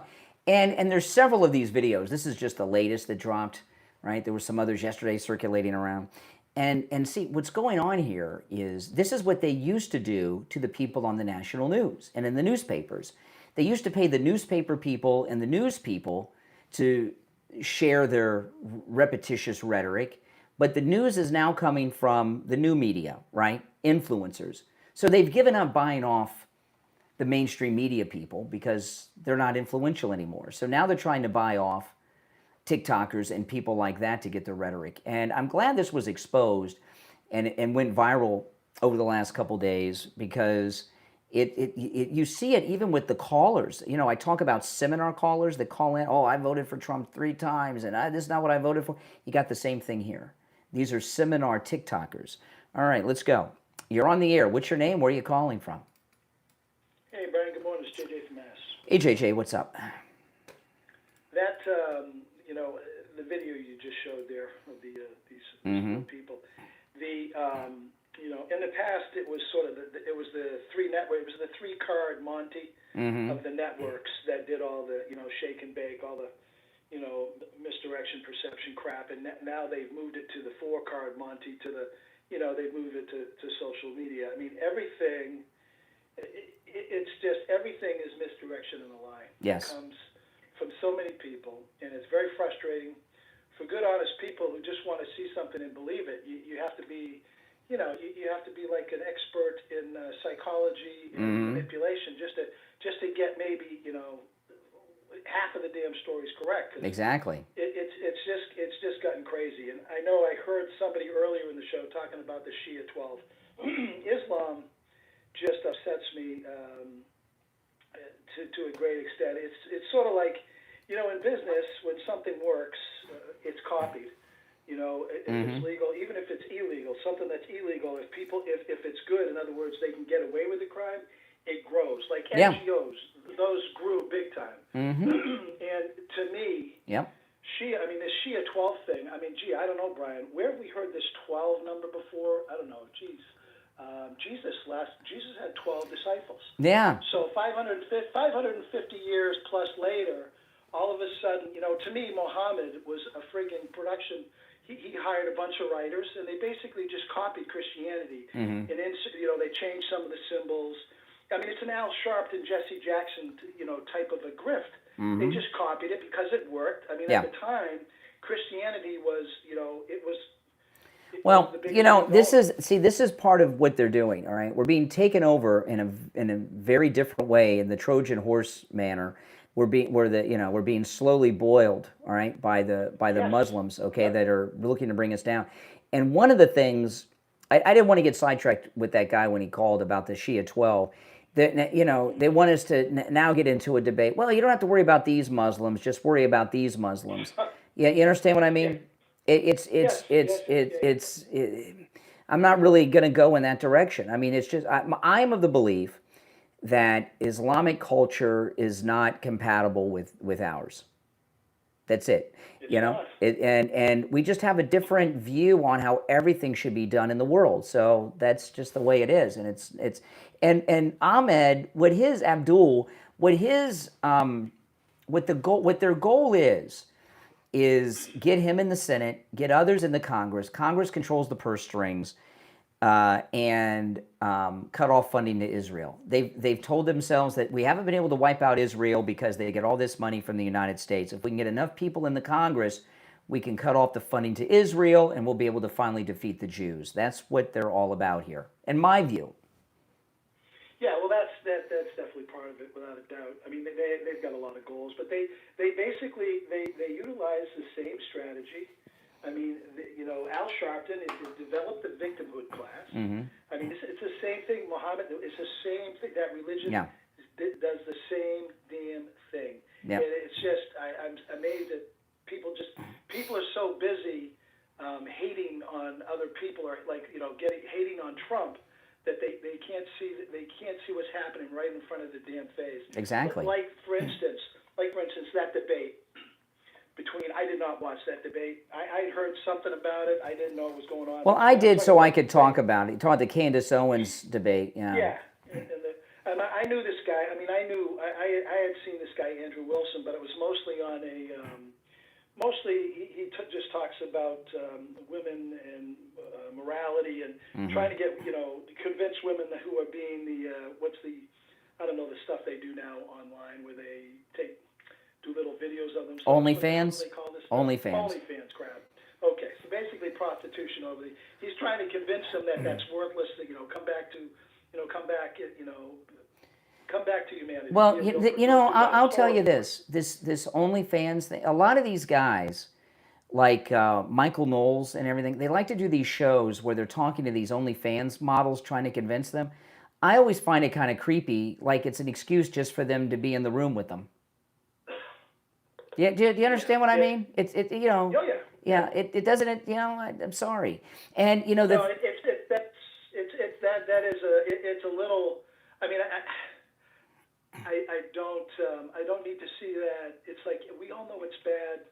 you know. I think it should be shut down. You know, OnlyFans, Yeah. you know, we just had a big OnlyFans murder trial in Miami where the OnlyFans girl killed her boyfriend. You know, these girls, many of them are in sexual servitude. They're being held prisoner and being forced psychologically not there. I mean, yeah, they're being held by pimps and to do these videos, and there's a lot of prostitution going on connected, and there's believe me, there was another OnlyFans. I don't know if she murdered the husband or just stabbed him, but there was another one a year or so ago. He was making her stay on live like 18, 19 hours a day because she was making so much money. You know, I mean, so it's definitely a lot of prostitution, but a lot of them are being held against their will doing these things all the time. I think a lot of women too. When I agree with you as far as getting rid of it, because I think there is a certain part of it. Like the other day, I'm trying to think of the example you made the other day of not talking about. It's one of the people I think in Florida. Oh, the moron from that was born in Ukraine. Vindman. That testified about that loser. God bless.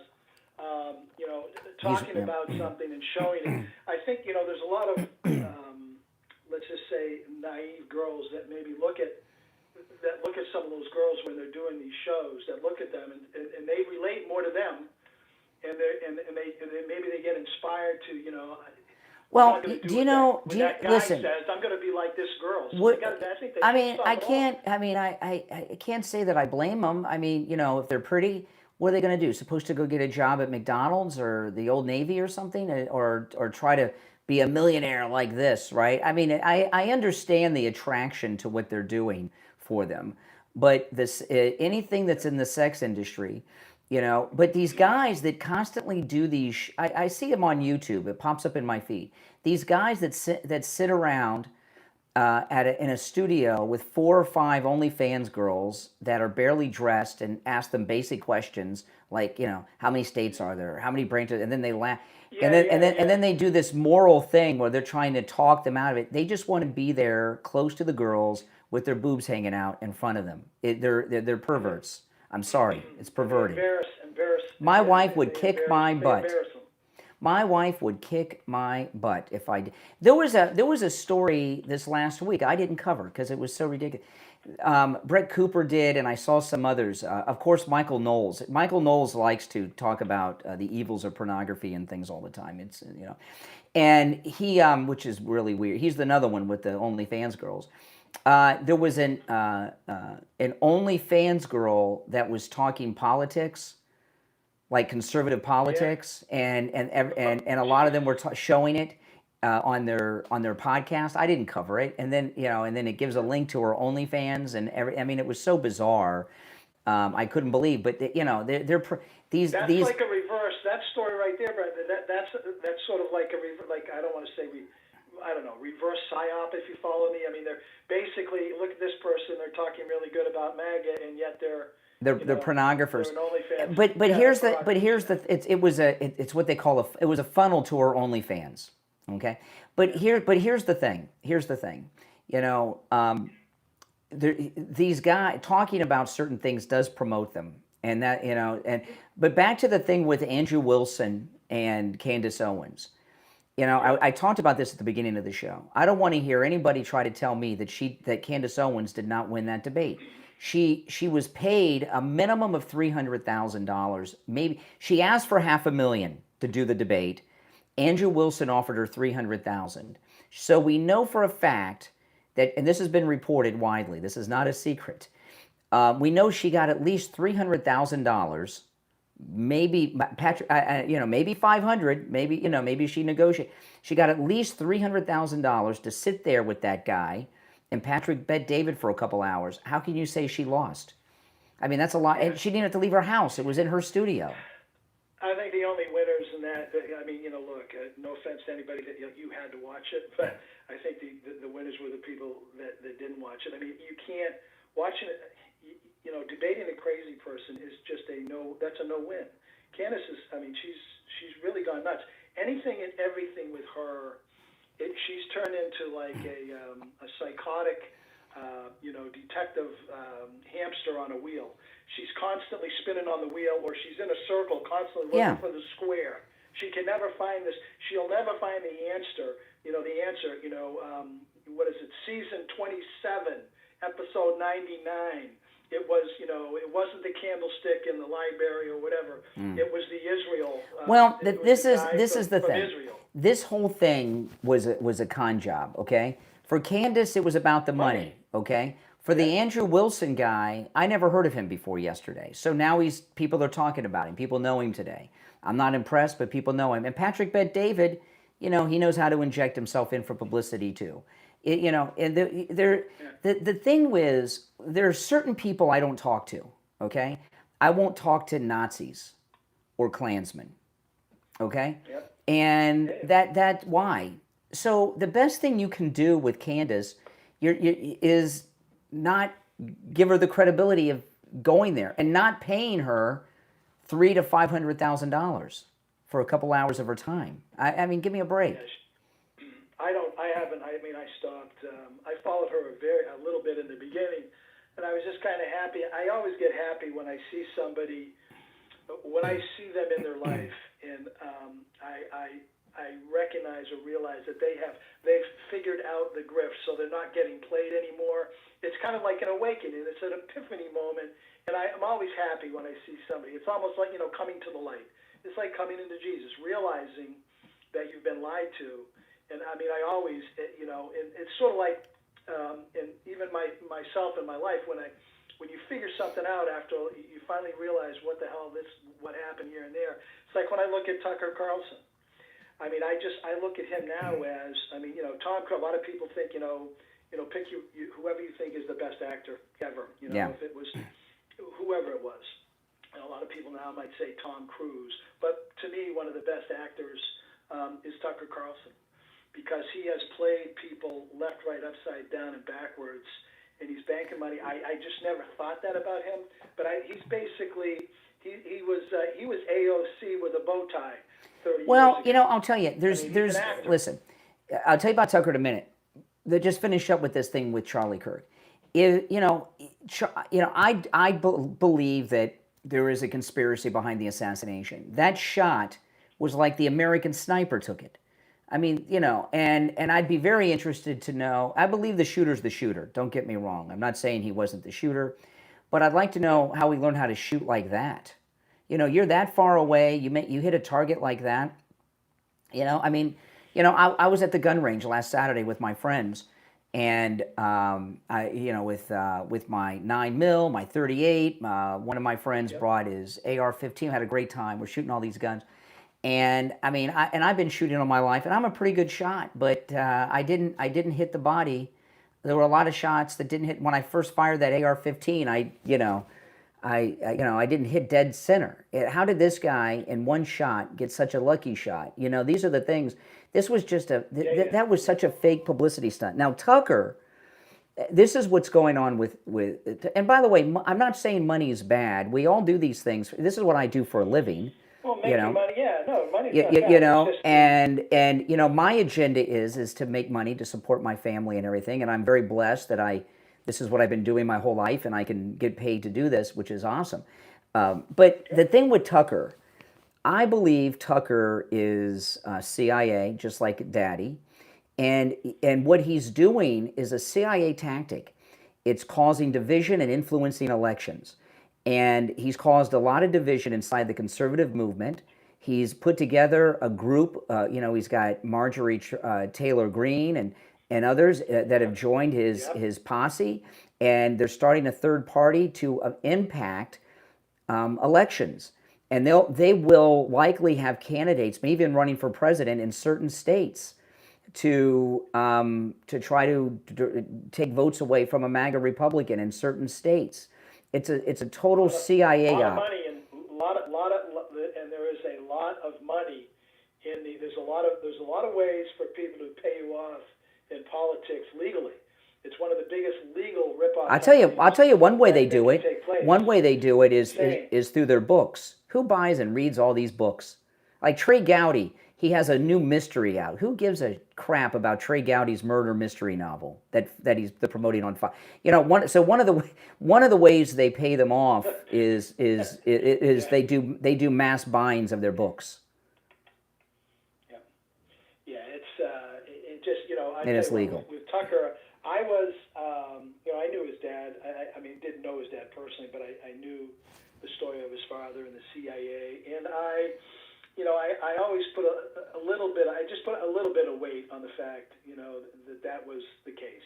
That there was a possibility that maybe he was connected somehow, but maybe his father was like. Well, this is what I would. This is what I'd recommend you guys do. Brian, I wouldn't. I believe that. Go ahead. Okay, I believe that theory. I mean, if I was 50-50 on it before, if I was, you know, 20%, 80, I'm like 95+% that he's CIA. I believe it in my heart. The group he's putting together. And I want to, yeah, Joe Kent as an example, who comes from intelligence, Exactly. right? Hold on a second here. Who knows how it works. When you're done watching me, look up everybody. When you're done watching me, look up the interview that Brian Lamb is he's passed away, but he was the founder of C-SPAN. And he was one of the best interviewers ever. He did an interview with Tucker Carlson's dad, okay? And you watch that interview, knowing that his dad was in the CIA. Even Tucker says that now. And you will hear that interview with a whole new lens.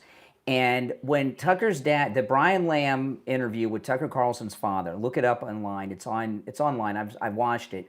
And keep in mind that his dad's in the CIA. And when Tucker's dad, I couldn't believe Tucker's dad got Monica Lewinsky her book deal.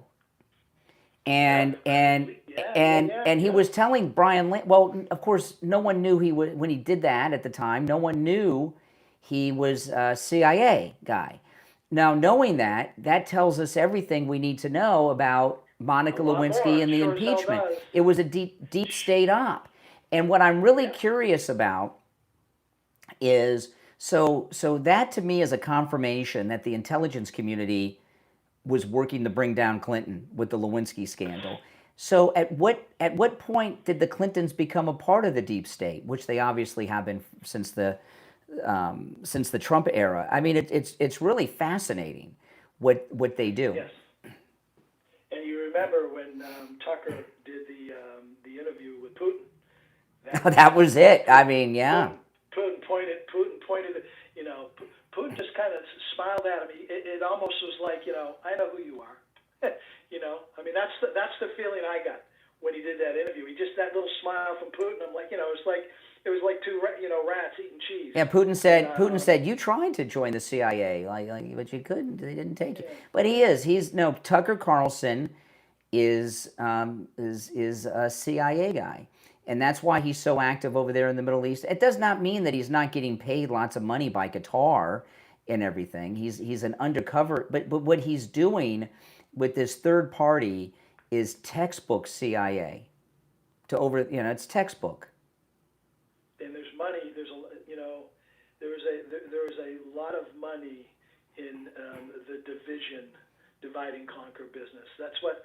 I mean, our country, I mean, I look back at the history of our country where we were, you know, maybe 1% corrupt and 99% hardworking, you know, God-fearing Americans.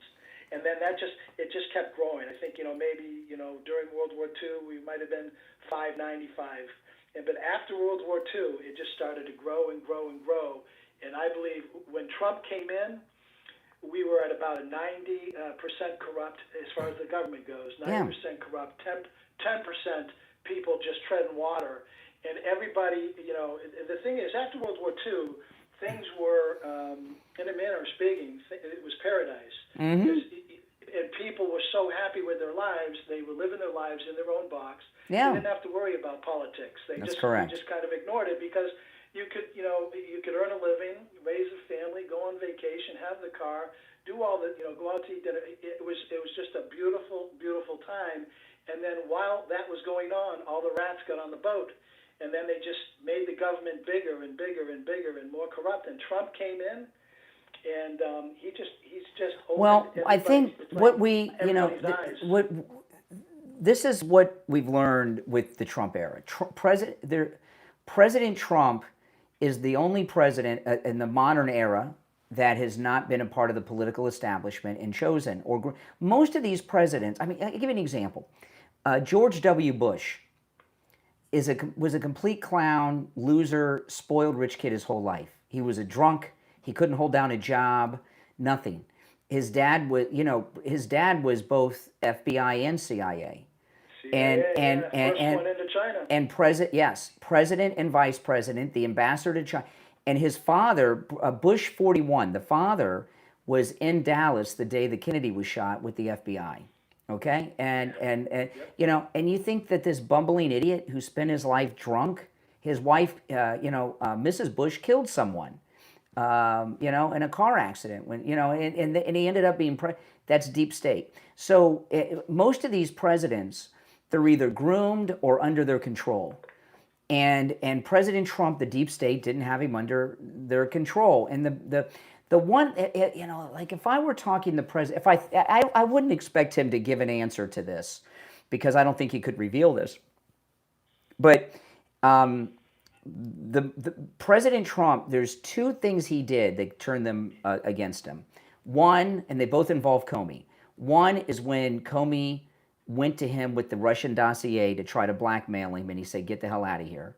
That's when it really began. The war against Trump really began then. And then when he fired Comey, they will never let him go after firing Comey. And that's it. I mean, the FBI is the secret government, and they'll never leave him alone because of that. Yeah, they made him a deal that he couldn't refuse. Trump looked at him and said, "Get the hell out." That's not, even in the mob in New York, there was, they tried to go after Trump. They tried to get him to, and he just was like, he's like, no, he just rebuffed all of it. And because he's a moral guy, which, and I remember when he first came down the escalator, I thought that this Studio 54 Playboy thing was real. And I thought, oh, well, he's probably got an island in the Bahamas with a bunch of Victoria's Secret models living there, right? And I was very surprised to learn that he's a teetotaler. He's, no immorality in his life, and no skeletons. To be who he is, as rich as he is, with that celebrity and fame his whole life, and to be such a squeaky clean Marine is unheard of. But, this thing we were talking about with Monica Lewinsky and Tucker Carlson's CIA dad and Bill Clinton, the Clintons did something, and they used Lewinsky to get control of him, and Hillary, obviously. Exactly.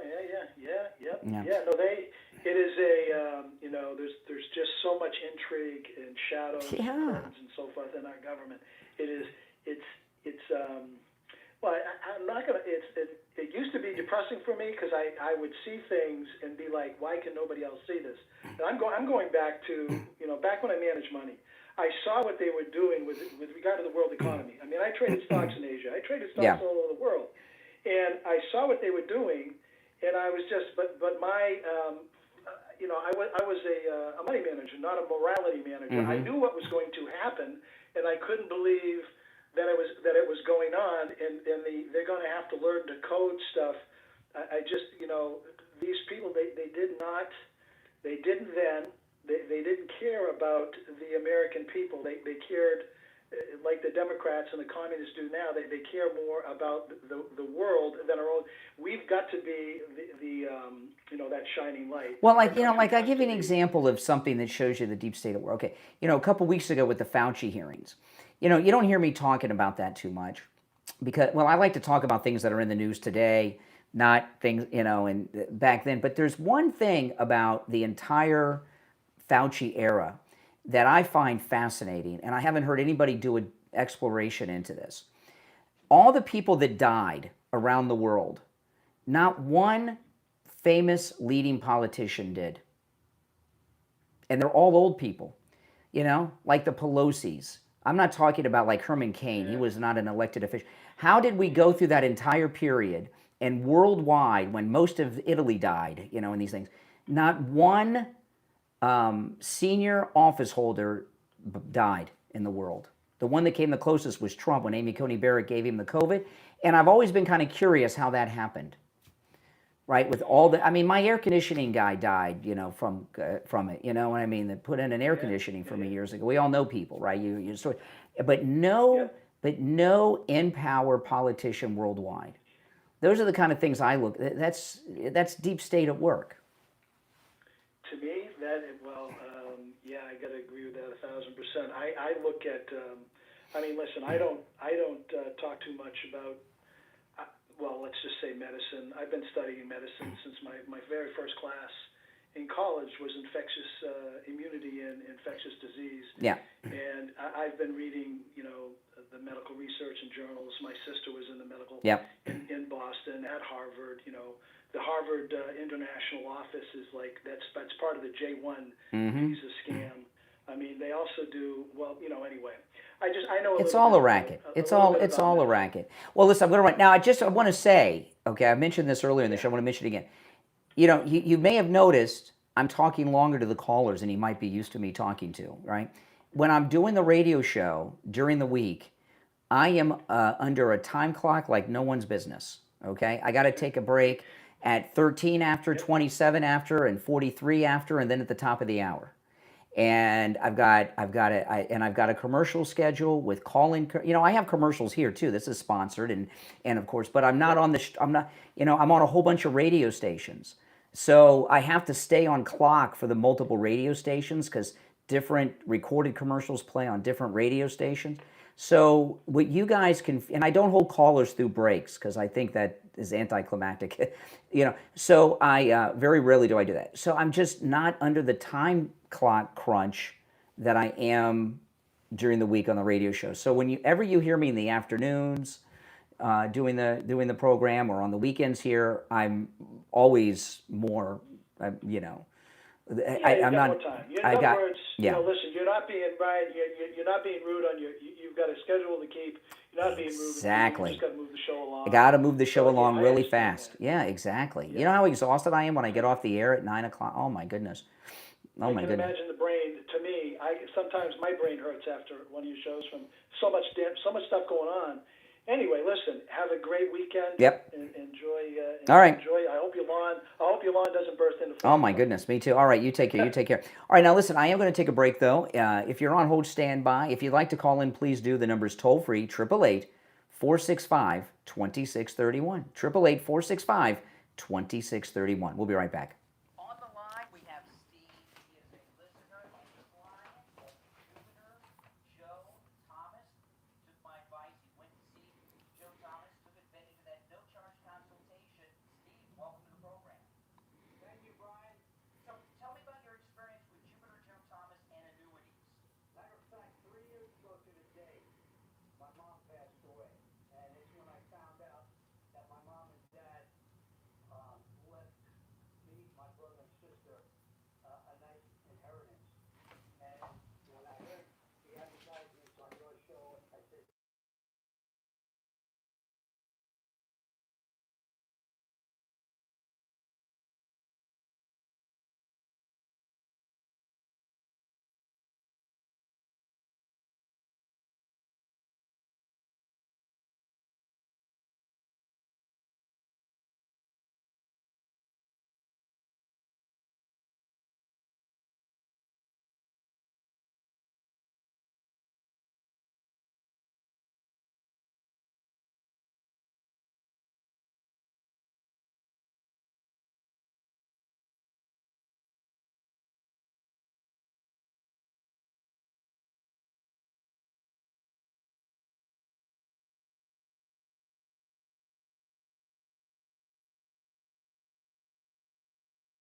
Sorry, I forgot to unmute the mic. Okay, now we're back. Okay, we're back, everyone. I had a brief moment where I didn't unmute the mic during the break. Sorry, I forgot.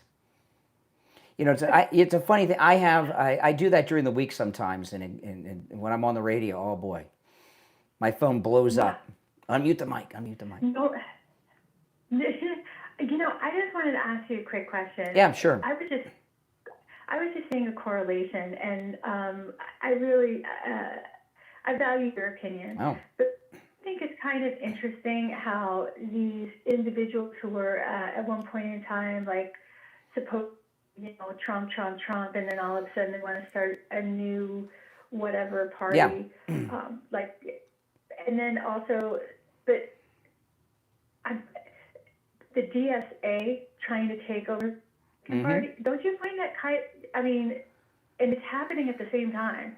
Well, the Democrat Socialist, I don't think they're related. The Democrat Socialist of America are modeling their plan after Trump's plan of draining the Republican swamp, right? Because they're targeting and primarying out people they want out, right? So that's a similar. I think it's just a coincidence, the two. I don't think our deep state is trying to take down the Democrats. Well, I mean, it would be one way of, you know, creating a one-party system, which I thought at one point in time was their objective. Well, we've had a one-party system until Trump, the uniparty. We just didn't know it. We had the illusion of a two-party system. But I mean, to recreate the illusion, perhaps. Yep. I mean, because it just seems too coincidental. The other thing too is I forgot what the guy's name is. I don't know if you saw this, but he did an interview. The guy that worked for Obama, and then he was the mayor of Chicago. Rahm Emanuel. Yes, did you see that? Which one? I've seen a couple interviews with him. He did an interview where he basically told the DSA to get out. Yes. He said that you have your own party. We'll see you in November. But you know what though? The Democrat Socialist of America. It's an interesting thing. Rahm Emanuel was Obama's first chief of staff, if you guys remember, and then he left and became mayor of Chicago. Okay. The Democrat Socialist of America. Obama's behind all of it. This Ahmed guy and all of it. Obama's behind all of it. He's the reason we have them. He's the one that brought all the Muslims here to do this. And it's kind of interesting that Rahm Emanuel is working against the Obama agenda.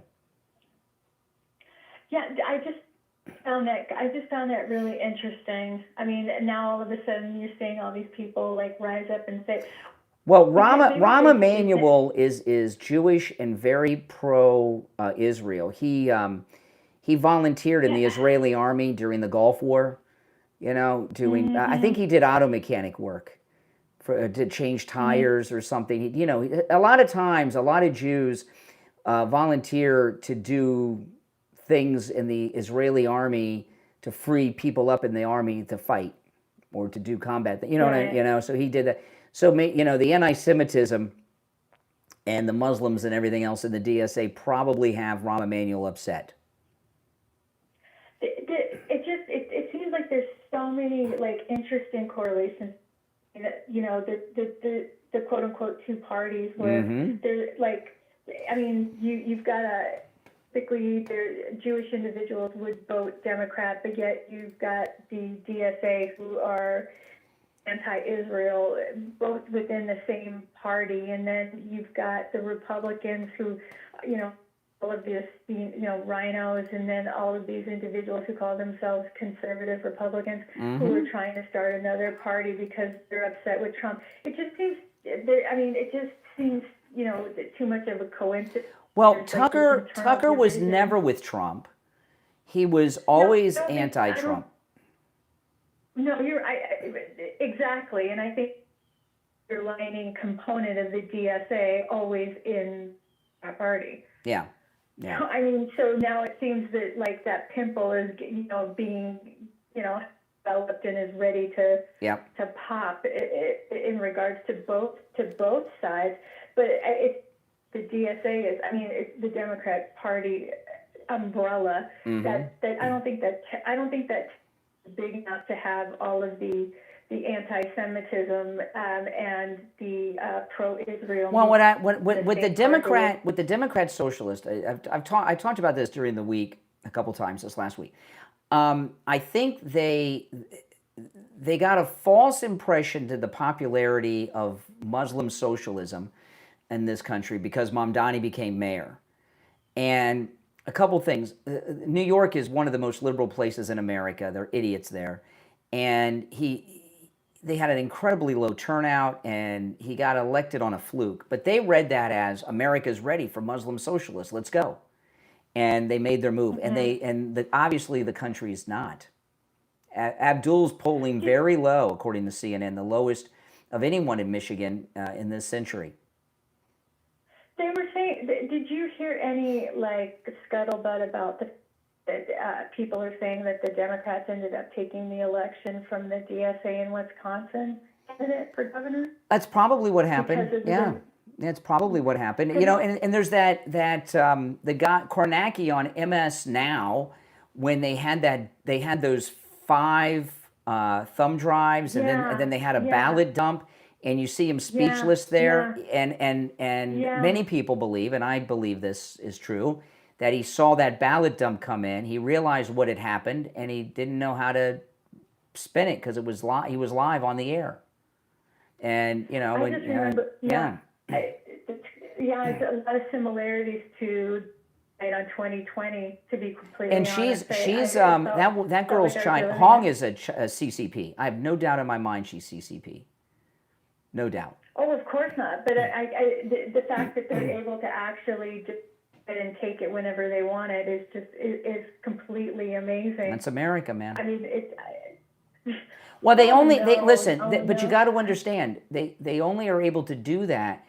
It's a number one. It's a Democrat primary, okay. Mm-hmm. So it's not a statewide. And if we have a low voter turnout, like as an example, here in Florida, I went and voted yesterday for Byron Donalds. I voted early. The early vote numbers, Republicans have turned out in tens of thousands of more Republicans have voted here in Florida in early voting and mail-in than Democrats. This has never happened. So we have momentum, and we're swamping them at the polls. If we have a high turnout, we can stop them, just like we did in 2024. They can only do this when we don't have a huge turnout, and we've got to vote early. I can't help you in California. You guys are lost. I mean, Steve Hilton's done. Until we get the Save America Act, California's lost. Do you think, in your opinion, that he's going to end up calling it that Trump card that he has in regards to the election, declaring an emergency? Well, you know, I interviewed Steve Hilton once on my podcast. I've always been a little suspect of Steve Hilton because his wife works for Facebook and he lives in Silicon Valley. So and he's famous and connected because he was a top aide to Tony Blair, who's one of the fathers of globalism. So while I was talking to that guy from San Diego earlier, I said there's no way they're going to let Steve Hilton win. Well, maybe it depends if he's in with them or not. Is he really MAGA, Steve Hilton, or is he in with the globalist? Well, my question is in regards to whether or not Trump's going to do the Trump card in regards to the election emergency declaration. No, that would never, no. You don't think so? No. And another thing with that is that what a dangerous precedent. You know, this whole impeachment, you know, like they impeached Trump, 3 times? They want to do it every weekend if they take over the House. You know, when Bill Clinton, this is all a response. Everything in the United States law really is done on legal precedent. And once you set a precedent, that's the way it is. So if Trump were to do that, that would be the new thing. That's all the Democrats would do in the future when they're in power. No, so he won't do that because he knows. You know. So the SAVE Act is going to have to wait until we get. The SAVE Act will be, exactly. But once it's in, it'll be in forever.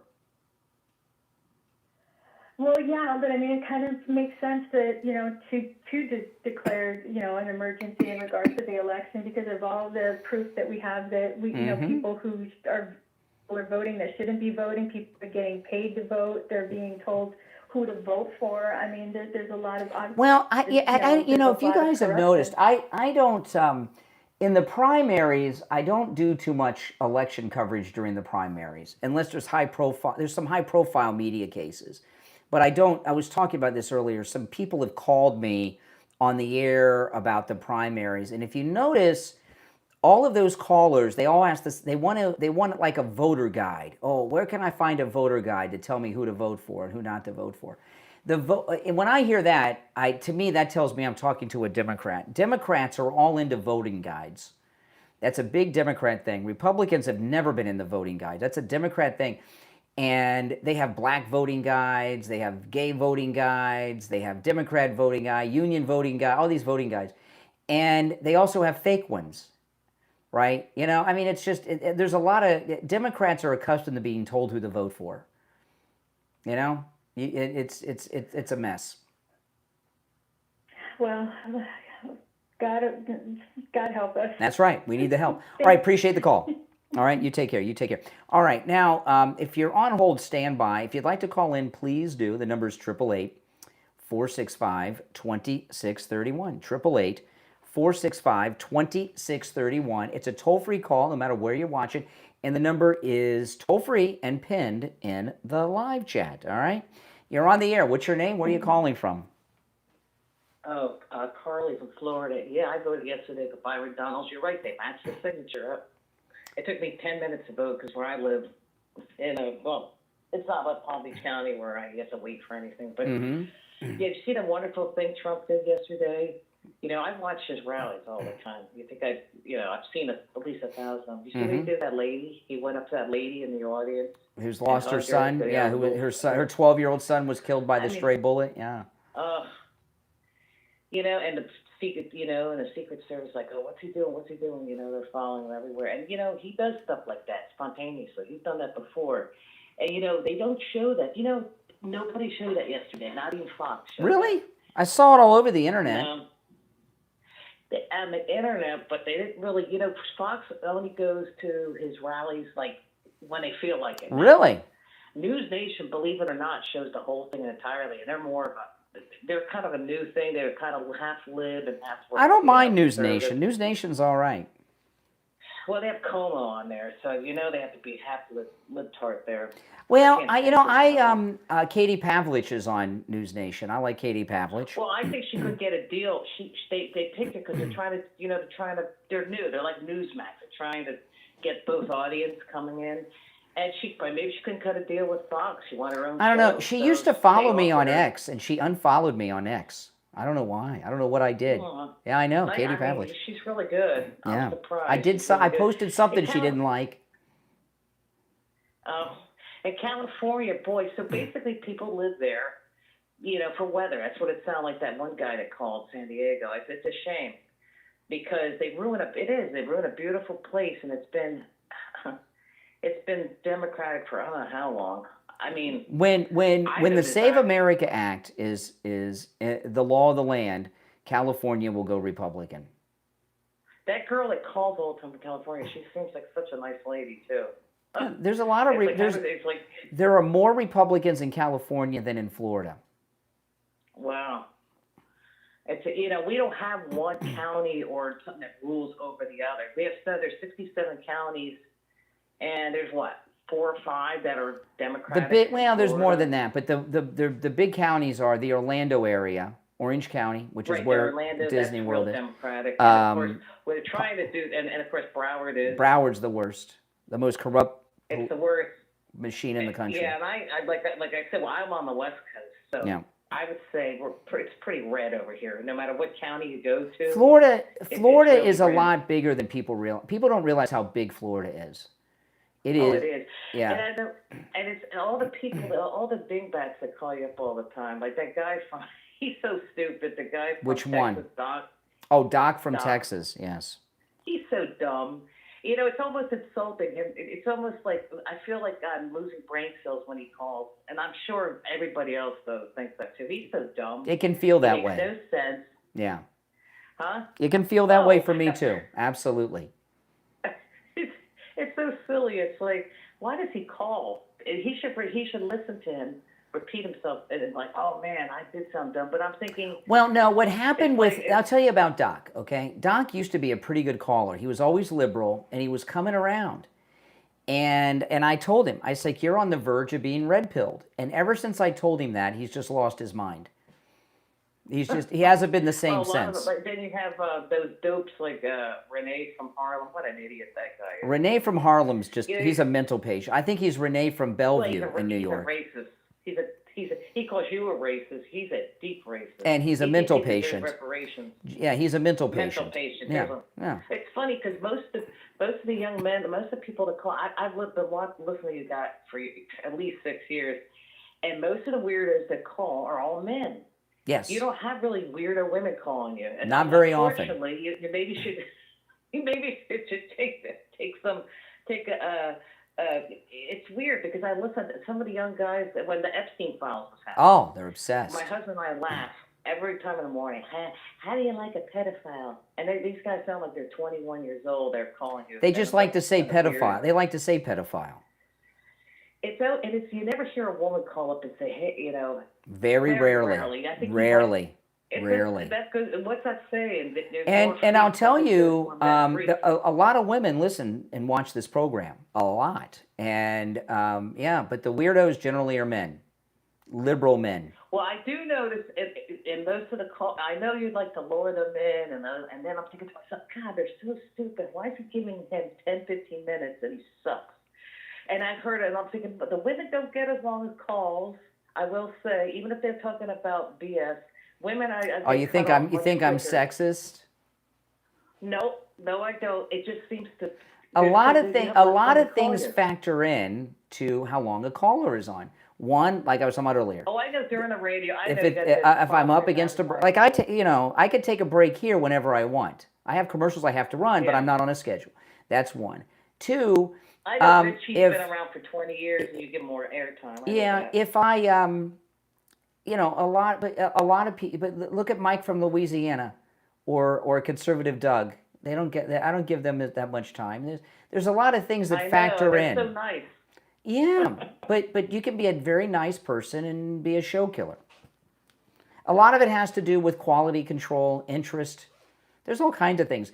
You know, if somebody calls in and they're not talking about what I'm talking about and it's not open phones, things like that.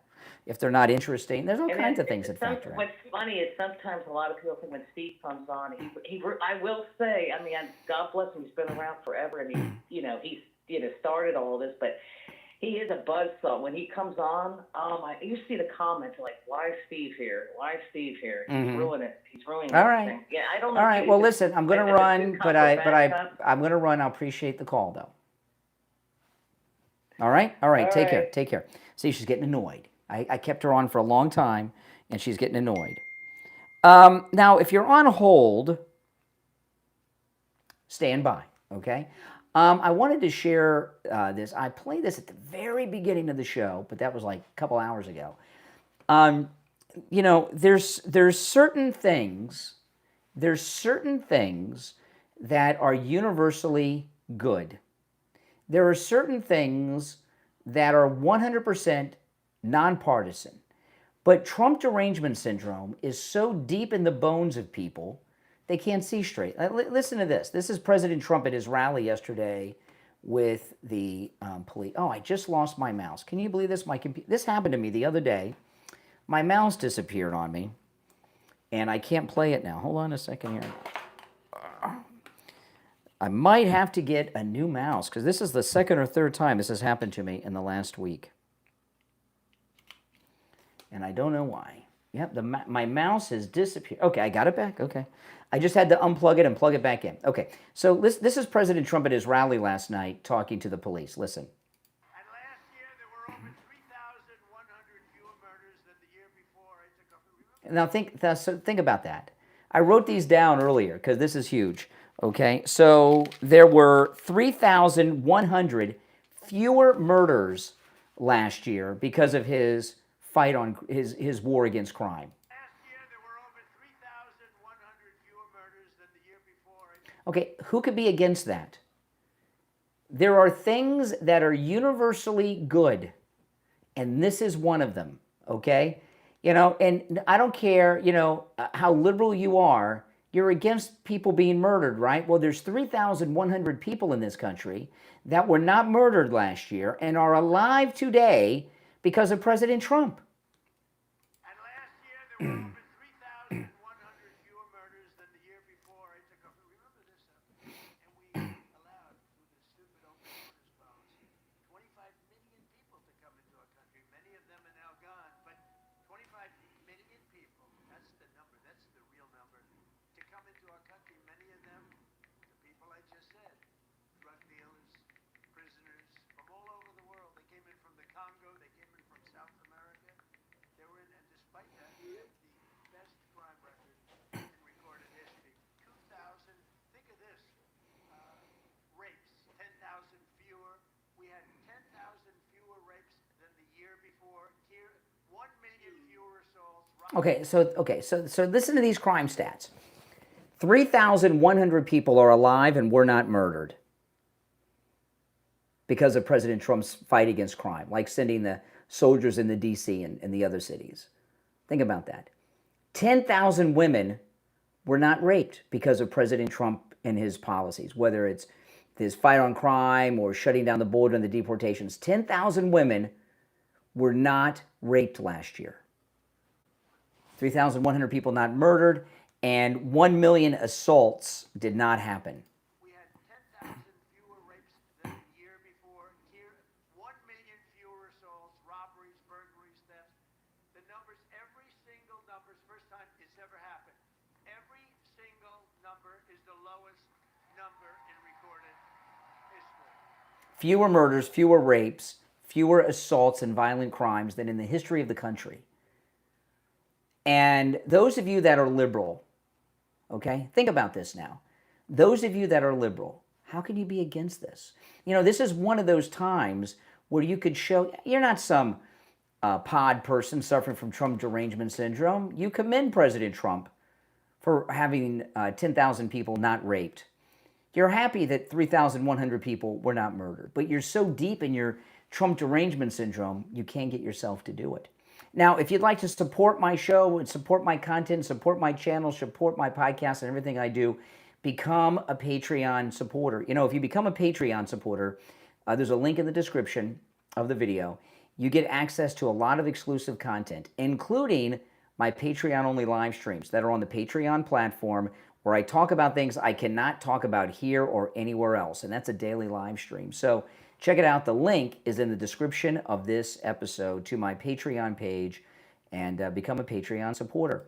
But you know, the Trump derangement syndrome is so deep in the bones of liberals, you can't see straight, right? I mean, who could be against a mass reduction in the murder rate? It doesn't even make sense. But believe it or not, they are. Now, I wanted to play some audio here. This is nuts. These were some things I couldn't play on the radio yesterday because of the language and things. Here's one. These are some clips of Abdul's sister, okay? Abdul, who's the Democrat Socialist Muslim running for Senate in Michigan. Here's his sister.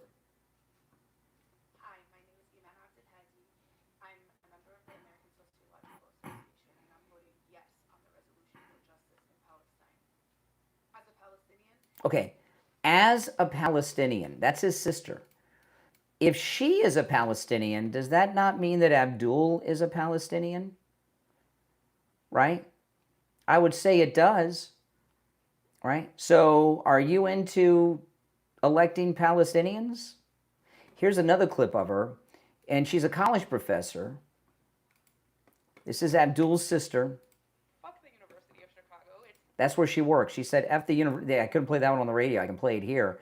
F the University of Chicago, which is where she works.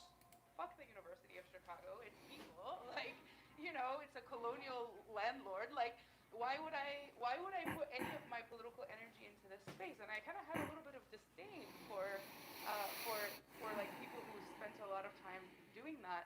And the genocide really collapsed that and made me realize that two things. One is that, well, my students needed me, So it was like, oh, I have to organize here to take care of my students who I do care about. But I also realized, and I think this is a lesson, this is a painful lesson that a lot of us in the Palestine Solidarity Movement have been learning. Oh my goodness. We don't have power. We can shift the moral authority all we want. Yeah, but if her brother becomes the senator from Michigan, she'll have some power, huh? Won the moral question. Like that was the imperative that we've had. Done, check. Like, put Palestine in the national consciousness. We did it. Make people sympathetic to Palestine. Teach the history. We did it. Like now you have white boys on the north side of Chicago being like, "Hey man, free Palestine." I'm like, okay. See now this is Abdul's sister. You have the same parents. This is how she thinks. You think it's safe to say that that's how she thinks. And she's talking about what they're doing. They're turning white people in this country into Palestinians. The lesson that a lot of us in the Palestine Solidarity Movement have been learning is that we don't have power. We can shift the moral authority all we want. We've won the moral question. Like that was the imperative that we've had. Done, check. Like, put Palestine in the national consciousness. We did it. Make people sympathetic to Palestine. Teach the history. We did it. Like now you have white boys on the north side of Chicago being like, "Hey man, free Palestine." I'm like, okay, that did not see it coming. Glad it's here. But what we don't have is power. And I think for me, the question of base building is about. I think the question that I'm asking myself and I'm asking you to ask yourself is, where can I actually build power? Turns out I work at one of the biggest employers in the city of Chicago. I work at a place that is a landlord, a healthcare provider, a police force, fuck that shit, but they are, right? And a place where I have access to thousands of people that I could potentially organize. And you know what? It's not fun. Organizing academics. Next time you're in your organizing meeting being frustrated, please think of me. Please think about me trying to organize. And she still wears a mask, right? Academics, like, it's brutal. I never saw this coming. Okay, so I mean, yeah, this is the sister, right? And wait till you hear some of her post on X. Here's another clip of the sister. All right, Abdul's sister. The narrative that might equals right. The narrative that we should just give up and accept an unjust status quo. God is greater, and we are greater than this moment. We will get past this. I hope that all of you take a moment to grieve all the siblings that we've lost over the past year, to acknowledge that you are a different person than you were a year ago, and to mourn that version of yourself that's now gone. But I hope you see yourself now as stronger, as more ready to fight for justice, or as more in solidarity with the oppressed. I hope you know that we have a lot of work ahead of us. Now, this is an October 7th celebration video she's making. And look, she's wearing one of those Arafat scarves. And that we need each other to do that work.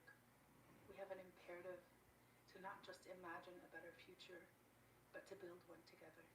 I'll see you on the streets. Oh my goodness, you'll see on the streets. Okay, now look at some of these posts that she has to X. Excuse me if this is Abdul's sister. Excuse me if I don't celebrate the transfer of stolen land from one colonizer to another. Trying to figure out if I always hated fireworks, if I've recently become... So remember, he doesn't like fireworks. We were talking about that the other day. Abdul doesn't like fireworks. She doesn't like fireworks. So, so they do think alike. If it weren't attached to genocide, Thanksgiving would be a lovely holiday. People gathering to declare gratitude and eat a meal without the need to exchange gifts or buy anything besides food. We can't have nice things under settler colonialism. May all the empires fall. So she's calling for the fall of the United States. I was anxious that my 5-year-old niece, I wonder if that's Abdul's daughter. Does he have a daughter? I don't know. I was anxious that my 5-year-old niece had been fed some settler colonial propaganda at school, so I asked her what they learned about Thanksgiving. Her response was, turkeys. This is Abdul's sister on X. I hope the whole world rises against U.S. empire. So that's twice she is calling for an overthrow of the United States. That's pretty scary. I've got more. Let me see if I can find these. Oh, yeah. Look at this. There's one thing she really hates equally as much as the United States, and that's white people. Look at this. Some more of her post to X. Yesterday at the airport, 2 white women sat at the gate, then boarded our plane without masks. No one intervened. I kept thinking about how Muslims have been thrown off planes for speaking Arabic or looking scary. But these women actually risking our lives were left alone because they were white, she says. Look at this. Here's another post to X. The most offensive thing about the fascist demo is all the white people trying to dance. She's got a real thing with white people, Abdul's sister. Here's another post. White supremacy, historically, is the bloodiest ideology of terror that's ever plagued this earth, she writes. Then she goes on. Really interesting differences between white evangelicals and evangelicals of color, to me, suggest race card and nationalism bigger factor here than religious affiliation. She's got a thing about white people, doesn't she? She hates America, she hates Israel, she hates Jews, and she hates white people. Reminder, the no-fly, no-buy legislation is racist. It doesn't keep guns out of the people most likely to use them. White men. This is Abdul's sister on X. Here's another post. It never ceases to amaze me that white people, statistically the safest members of our society, are also the most fearful. Here's Abdul's sister. She's got another post. This is great. Someday I'm going to make a Twitter account called Profound White Guy, and it will be the wisdoms of a basic white boy who thinks he's wise. Here's the final one I'll share. Abdul's sister. White people talking about entitlements, but apparently referencing people of color trying to survive. Irony lost on all. She is a hardcore America hater and hardcore racist.